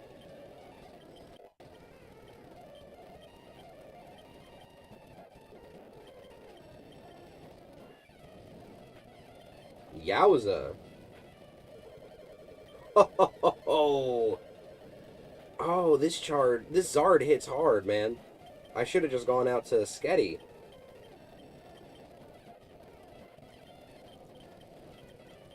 Also, you know what? Good on the rival for keeping his Execute as an Execute for as long as he does. Because then he gains access to the full breadth of its moveset pre-evolution.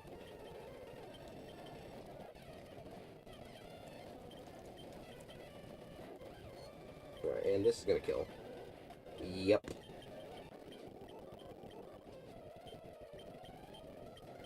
Oh, you're filling out your Pokedex. Shut up. I'm filling out my Pokedex.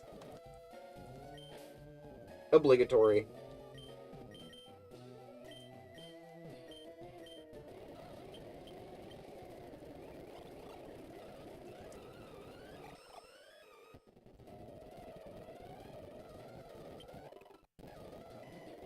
Well, would you look at that? We have quite literally completed the one task that I set out for myself today, and we haven't even been streaming for 2 hours yet. Ain't that something? That means that I have exactly one goal beyond what I have set for myself currently. We have been doing all of the water Pokemon, to which we have evolved every single fishing encounter that we can get before defeating Koga. We got Lapras, which is good. And we also got Lickitung via trade, as well as a couple Safari Zone encounters, which are going to make things easier in the future. All of that combined, we have exactly one more goal that I was going to make my bonus goal today. Well, okay, I have two more goals that I was going to make my bonus goals. My first bonus goal was going to be defeating Giovanni here in Saffron City's Silphco. The second one is evolving Grimer into Muck, because that is technically the last fishing encounter that I haven't evolved today. Because if one might recall from last stream, we caught a Grimer with a fishing rod. Yes, very sweet, sweet progress. Things are looking nice today.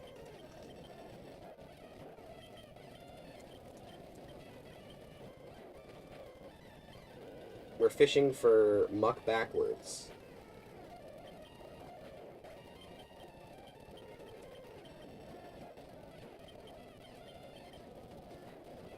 I love absolutely steamrolling these fights. It's so funny.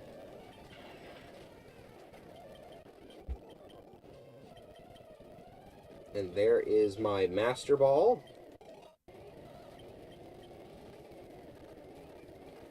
I'm going to save the Master Ball for the very last encounter.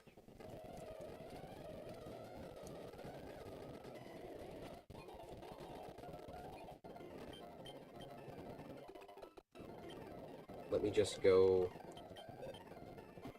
get Muck backwards out of an easy. That's so dumb. And you know what? Just because it's accessible, I'm gonna fight a single trainer in this gym.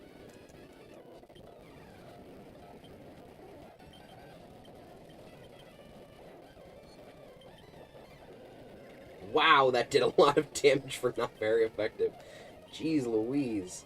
It's not even that Slowpoke has a low special bulk. It's just that Dragonite has such a high special attack.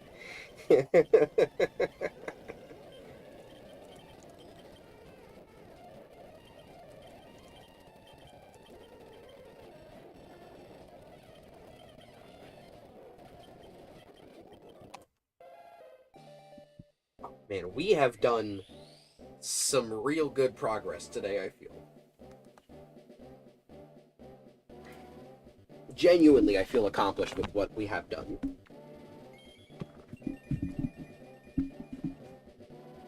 Ah! Woo!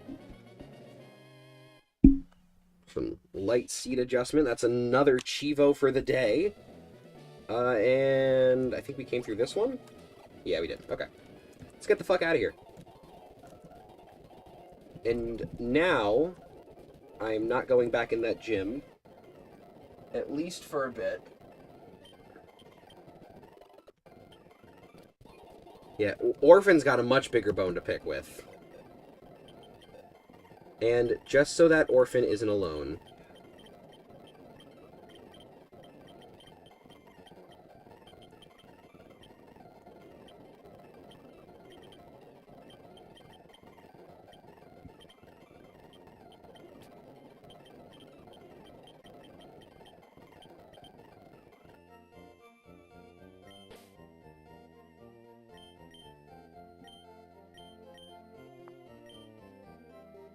I want them to be happy together.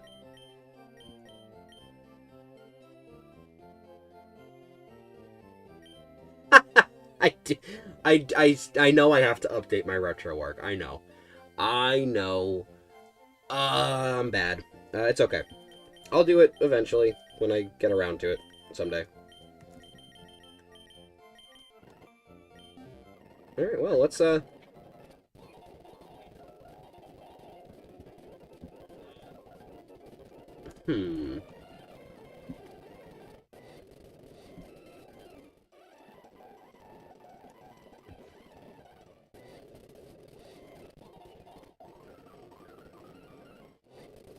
Famicom would be funny. No, I'm gonna give them a nice happy family to be with, so that way they can, you know, just be happy.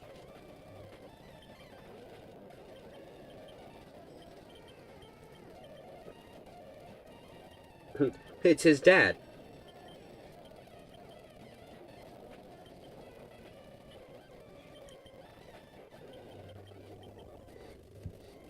And then I'm just gonna come up here real quick.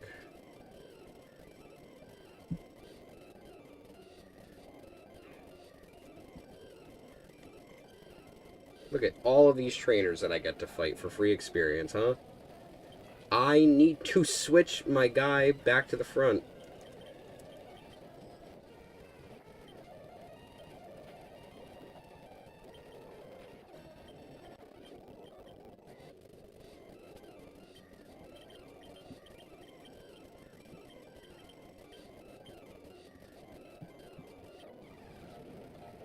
The biker told me to shoot. I missed that.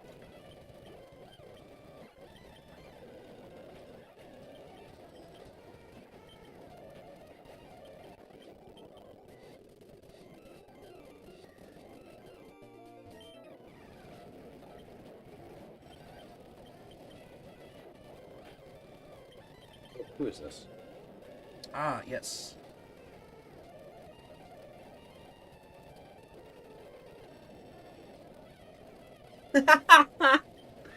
That's funny. My fiance sent me a funny joke that says, "Help, my wife got wine drunk and tried to set our marriage certificate on fire," saying, "Good luck trying to return me without the receipt." That is genuinely some shit that she would do.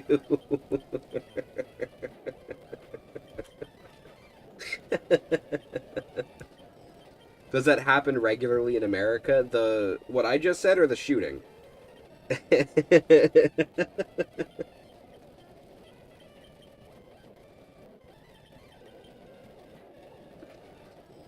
Oh, stop poisoning me. I just want Muck Backwards to be happy. Muck Backwards is evolving!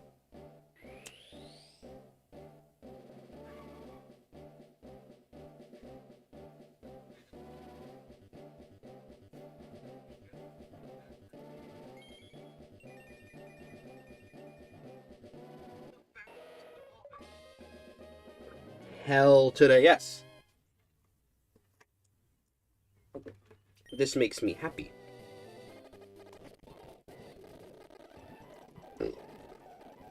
Well, now that that's taken care of, let's take a look and see what we have to do now. I suppose we can do Febreze. After we got all stinky out there, I feel like we need a good spray of Febreze. And we'll also bring Batra with us. How many people am I following on RA? That is a question I don't know the answer to off the top of my head, so let us find out. I am following 1, 2, 3, 4, 5, 6, 7, 8, 9, 10.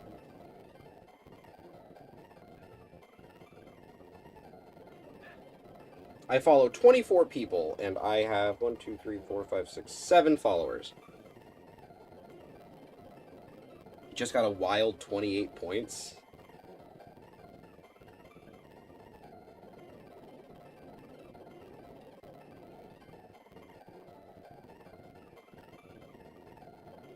You just did?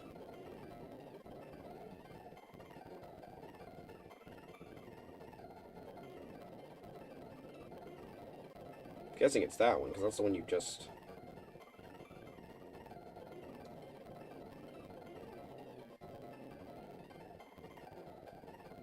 Oh, I'm over 3,000 points now. That's pretty fucking nice.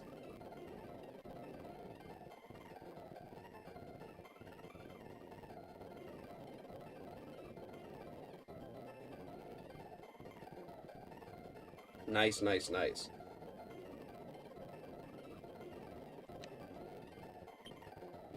It's for RA roulette. That makes sense. Alright.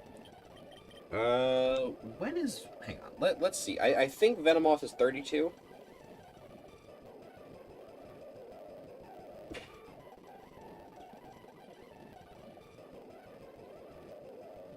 $31. Okay, so... You evolve at level 31. Ghastly evolves into Haunter at, I think, level 25? Yeah. So you evolve at level 25, so that's 11 levels. You evolve at level 31, that's 5 levels. It's over 3,000! What, 3,000? That's right, Nappa. We're over 3,000 retro achievement hardcore points. Vegeta, that's pretty dumb. Ignore me, I'm special.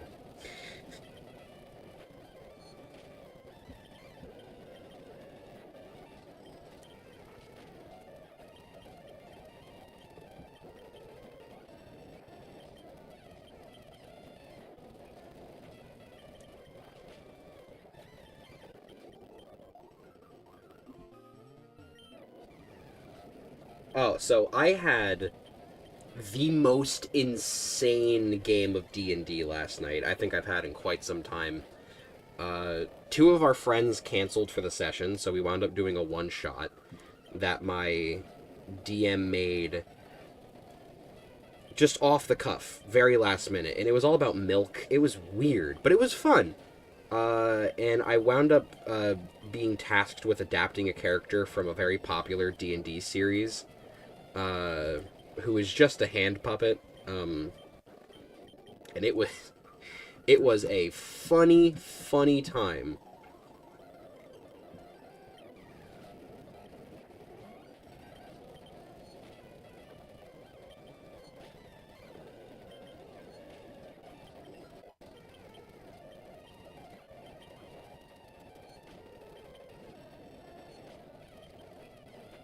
Oof!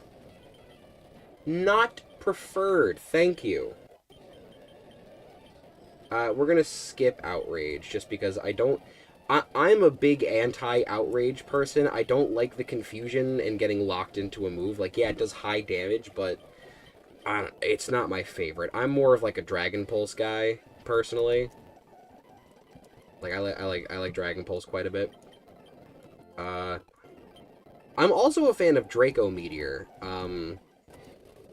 And I remember I did a really funny setup one time where I had a Draco Meteor Mon and I skill swapped Contrary onto it. I don't remember how I pulled that off, but I skill swapped Contrary. So I had a Pokemon that was boosting its special attack every single time it used Draco Meteor. Absolutely insane shit right there.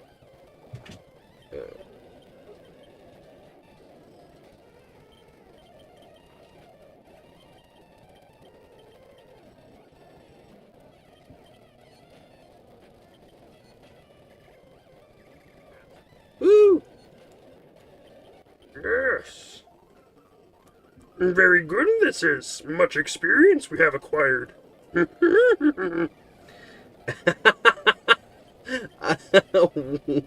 Alright.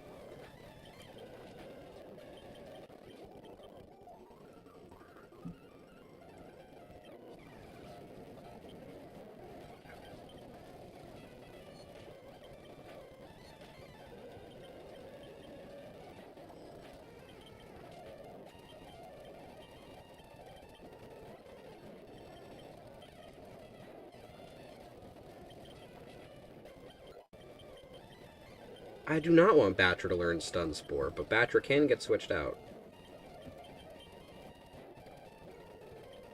Alright, we are closing in on the 2-hour mark. It is just about 3 o'clock, so we're also nearing the 30-minute countdown to end of stream. I know. It's always sad when stream has to get close to ending. God damn it! Batra, stop dying to moves that you are quad resisted to.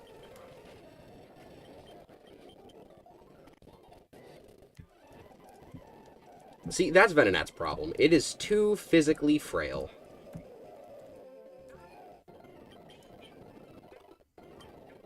You know, you say that as a joke, but technically I do, because I have the smartwatch, and I have my phone, and I have the laptop that I am currently using to stream upon.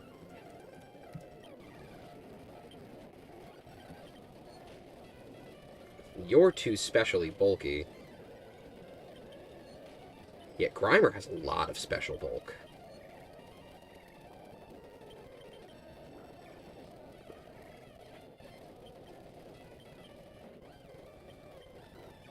Why did I...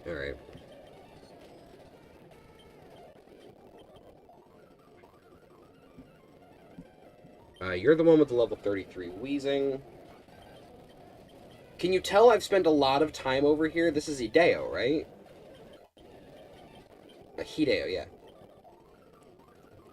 Am I specially bulky? No, actually. I'm very prone to mental attacks. But I make up for it by having decent physical bulk. I'm more of a special attacker than I am a special defender.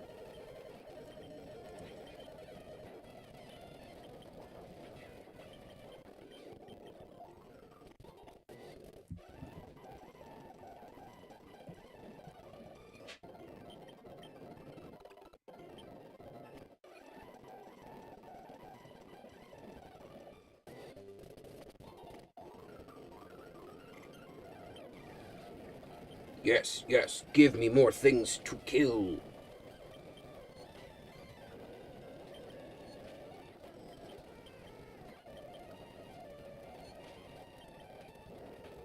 See, it's that seismic toss that keeps fucking me up.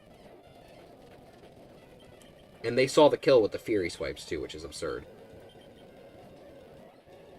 Alright, because I know I can... Yeah. Good HP, decent speed. Decent speed is good. If you can go... That's the thing. If you can move first, that's it. That's what matters most.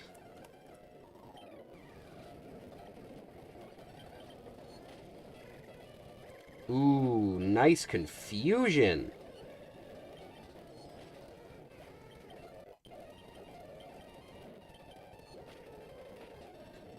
Ooh. Oh, that Screech was not my friend.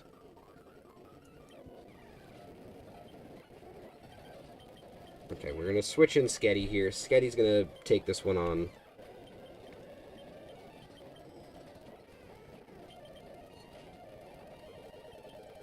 Nope.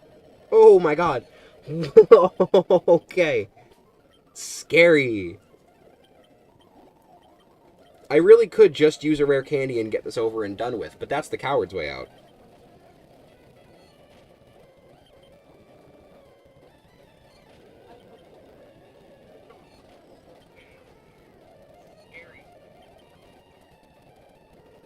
See, okay, that I don't understand. How does the special attack that targets the opponent's mind miss? That doesn't make much sense to me. The math is not mathing here.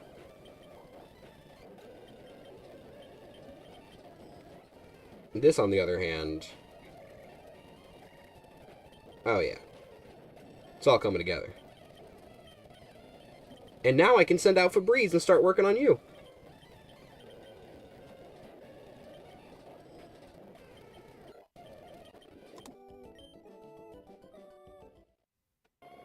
Alright. So that's pretty good. We're going to finish up with getting Batra up into the Venomoth stage, and I feel like that will probably be a good stopping point. Or not Batra to Venomoth. We're going to get Febreze to Haunter.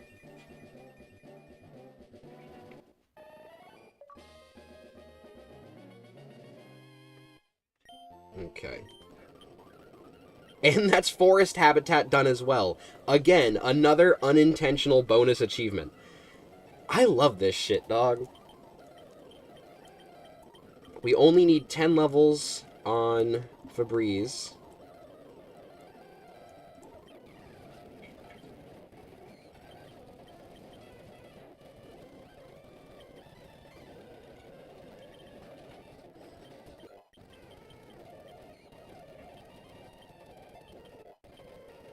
Hello, Cyclone. My cat just jumped on the bed. Again, I say my cat. I have 3. One of my cats just jumped on the bed. Here, I'll move that. I know, you just want to go in the window. Yeah, only 10. I have 26 minutes to go up 9 more levels from where I am currently. And considering that Ghastly gains experience like it's nobody's goddamn business.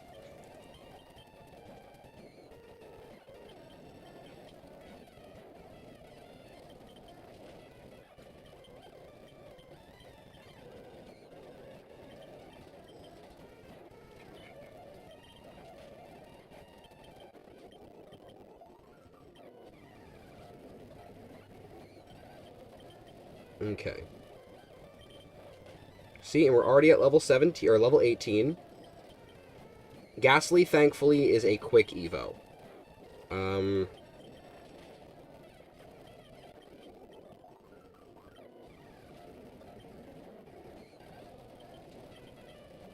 Also, I'm thinking that I'm probably going to redesign my thumbnails going forward. I'm going to go back and change the old ones, too. I want to try and get a new design philosophy going, so that way things look a bit more appealing. I do still find the way I've done the garbage bin thumbnails at least somewhat good, but I want to work on how I do it. I'm probably going to eventually incorporate, like, actual art into it at some point. Whether I draw it or I get someone else to. I haven't figured that part out yet.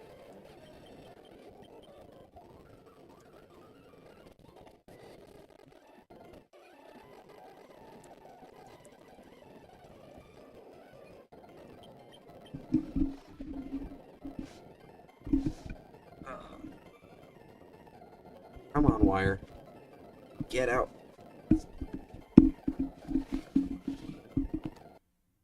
I keep doing this.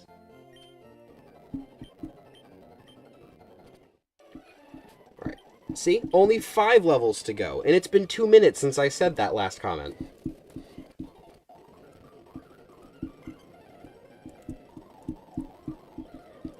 I just happen to have a really good spot for grinding.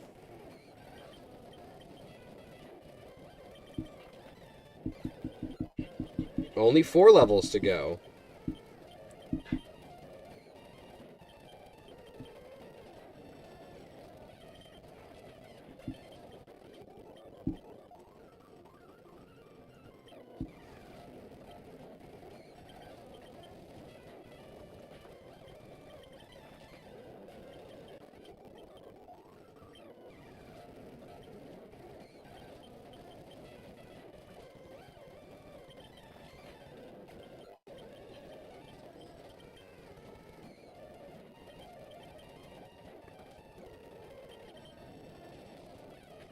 Alright.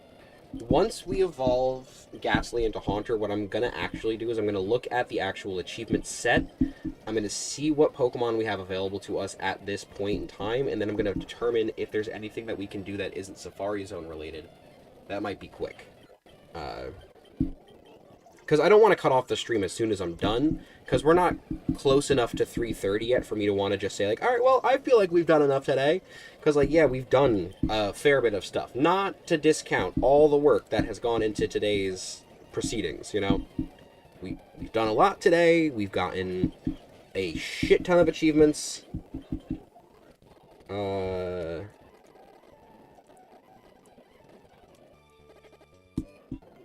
Okay.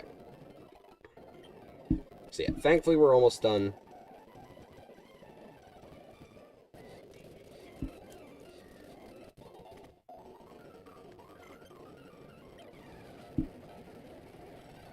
Now I have to fight Erica after I fight Koga.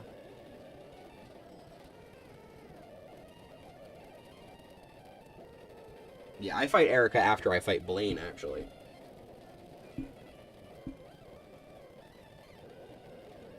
Right, because she gives me access to using strength. That's right. Now I remember. I do everything up to Koga, defeat Koga, do everything up to Blaine, defeat Blaine, do a little bit of Sevi Islands, go back, fight Erica, go back to the Sevi Islands, then I can use strength so I can get access to Moltres and Articuno, then I can go back, and then I can finish everything up and end things with Lieutenant Surge. Because, let's be honest, Lieutenant Surge is a funnier final boss than anything.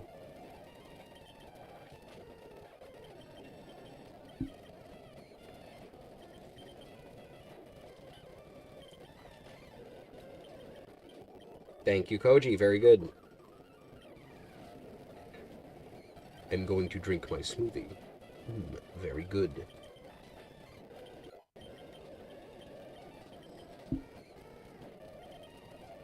I did not mean to do that.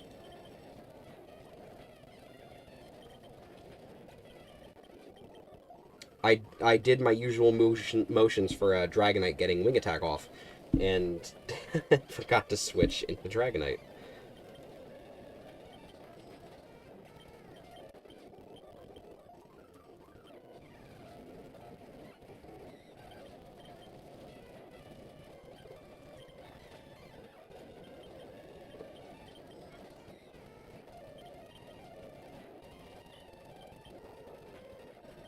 Neat.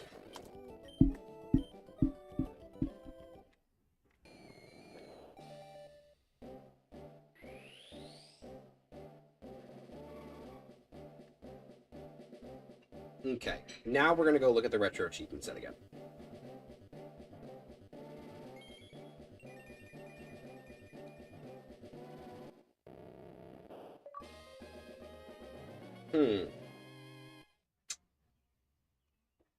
You know, that's something that I can do.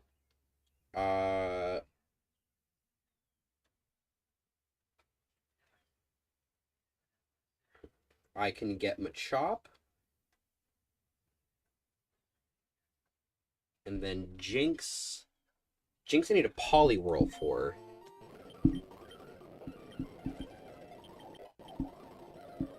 Hang on. Hang on, hang on, hang on.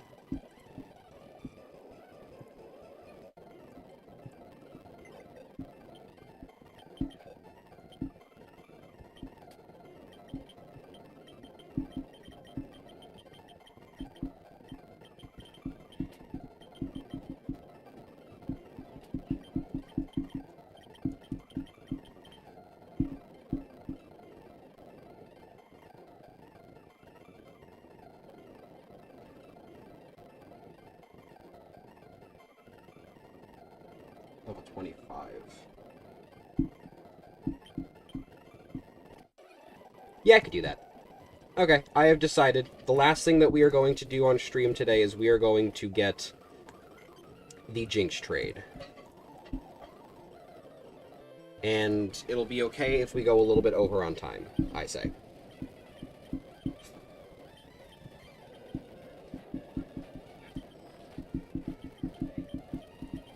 Oh my god. Jesus. Okay.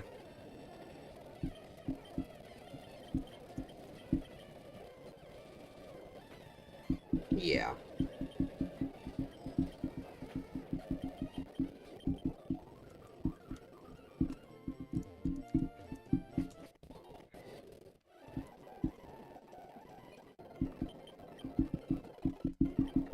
Let me just do this real quick.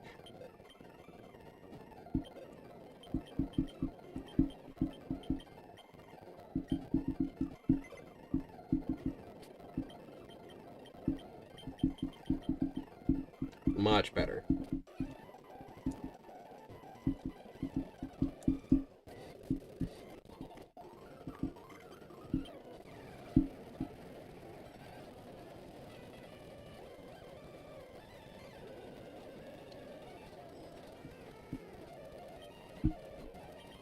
Sorry, I just, my fiance is messaging me. She's apparently looking at engagement party dresses, because we're getting ready to host our engagement party, I think, next month, if I'm not mistaken. We're making a rain date for that, too, which is fun.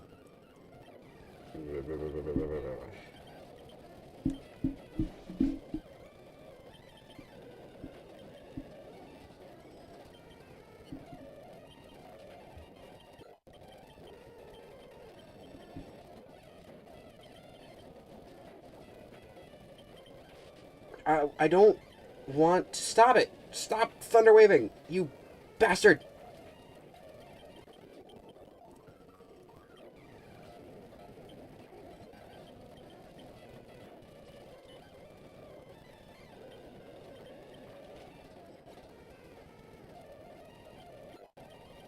Oh, my foot is completely asleep. Oh, this is horrible.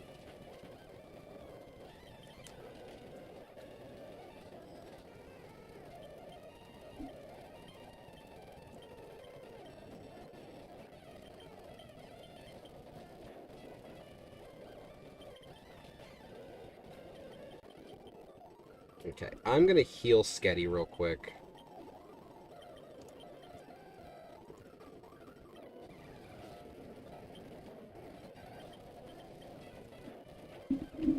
Oh no!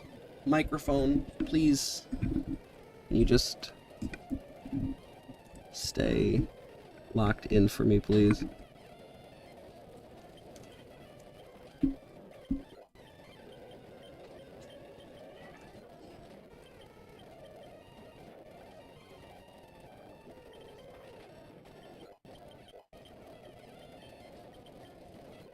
Totals isn't another, high experience game type, I think.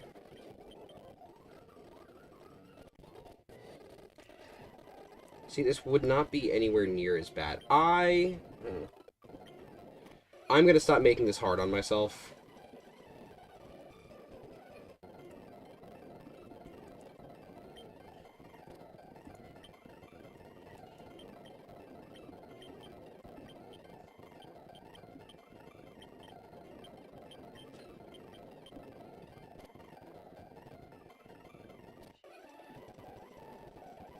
I don't know why I've gone out of my way to make things difficult, you know?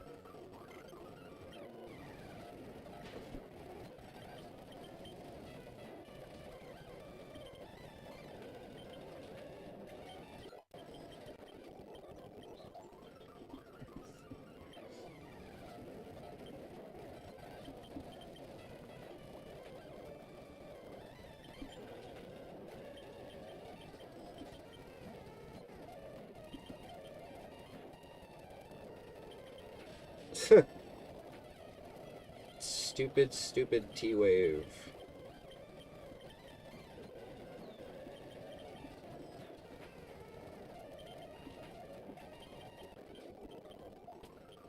Okay. Hyper Potion.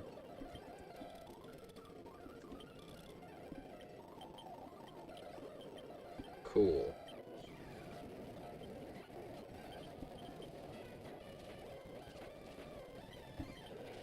Not a critical hit. Fury swipes from a level 29 Mankey. Whatever will I do?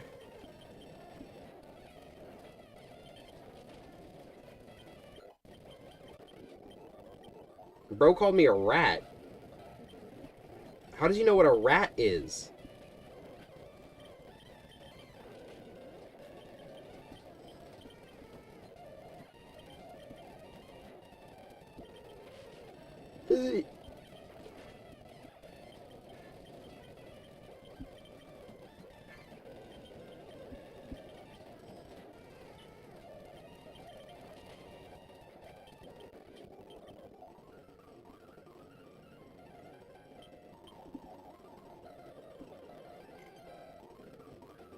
Oh, VS Seeker, my beloved.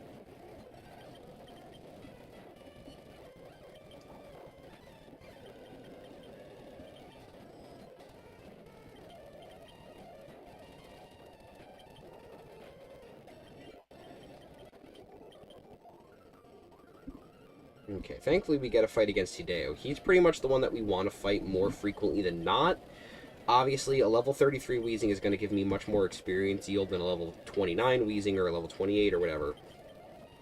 So I'm glad that I have access to him for more consistent experience yield.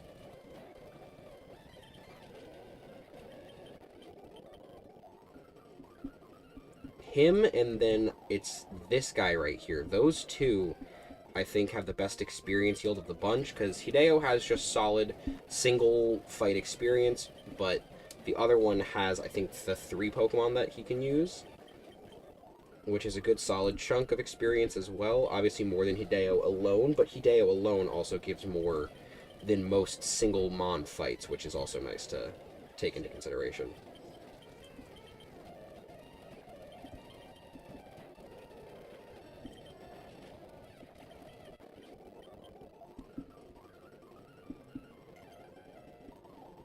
Fight him again.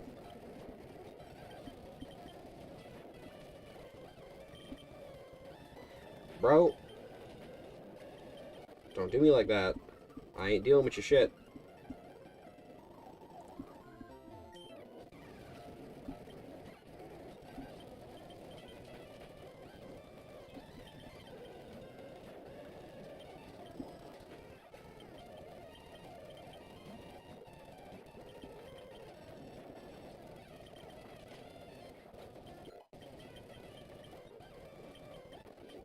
Alright, this does not matter. We caught a wild Poliwhirl. This evolution holds no weight outside of giving us access to a new encounter. And we're going to get to that new encounter in but a moment. I am going to heal, just because I want to, and I feel like I should. And then we're going to go back to the north here. Oh wait, no, this is Celadon, actually. We don't want to go back to the north. We want to come out to the side. And do this. And then do this.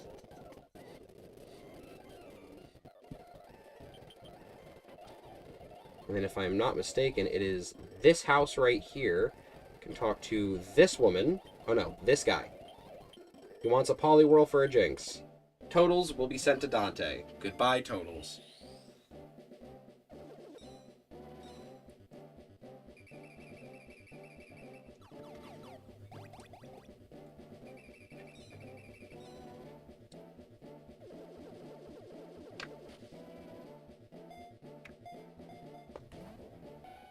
Dante sent over Zinx. Zinx. Thanks! The Jinx that I traded you, has it grown stronger? I have literally spoken to you not even a second after you gave it to me, dude. Well, here's Zinx holding some mail. That's a healthy Jinx. Be kind to it.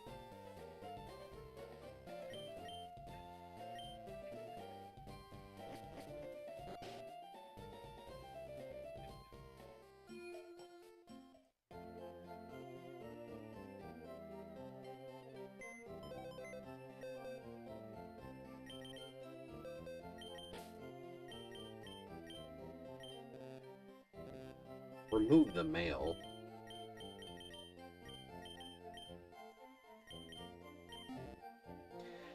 That's right, I forgot. You can't put Pokemon with mail on them in the box, which is dumb.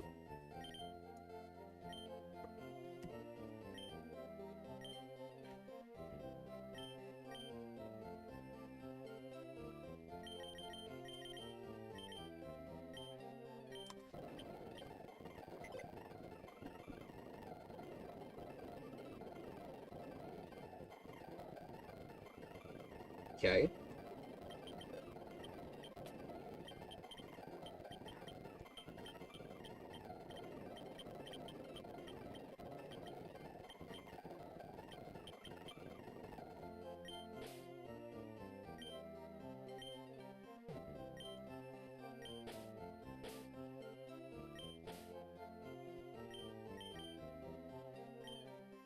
Box hell.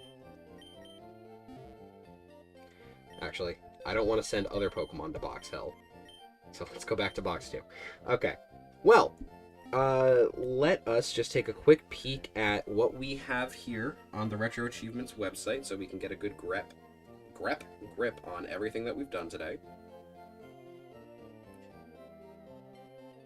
So, in total, we have gained, since starting stream,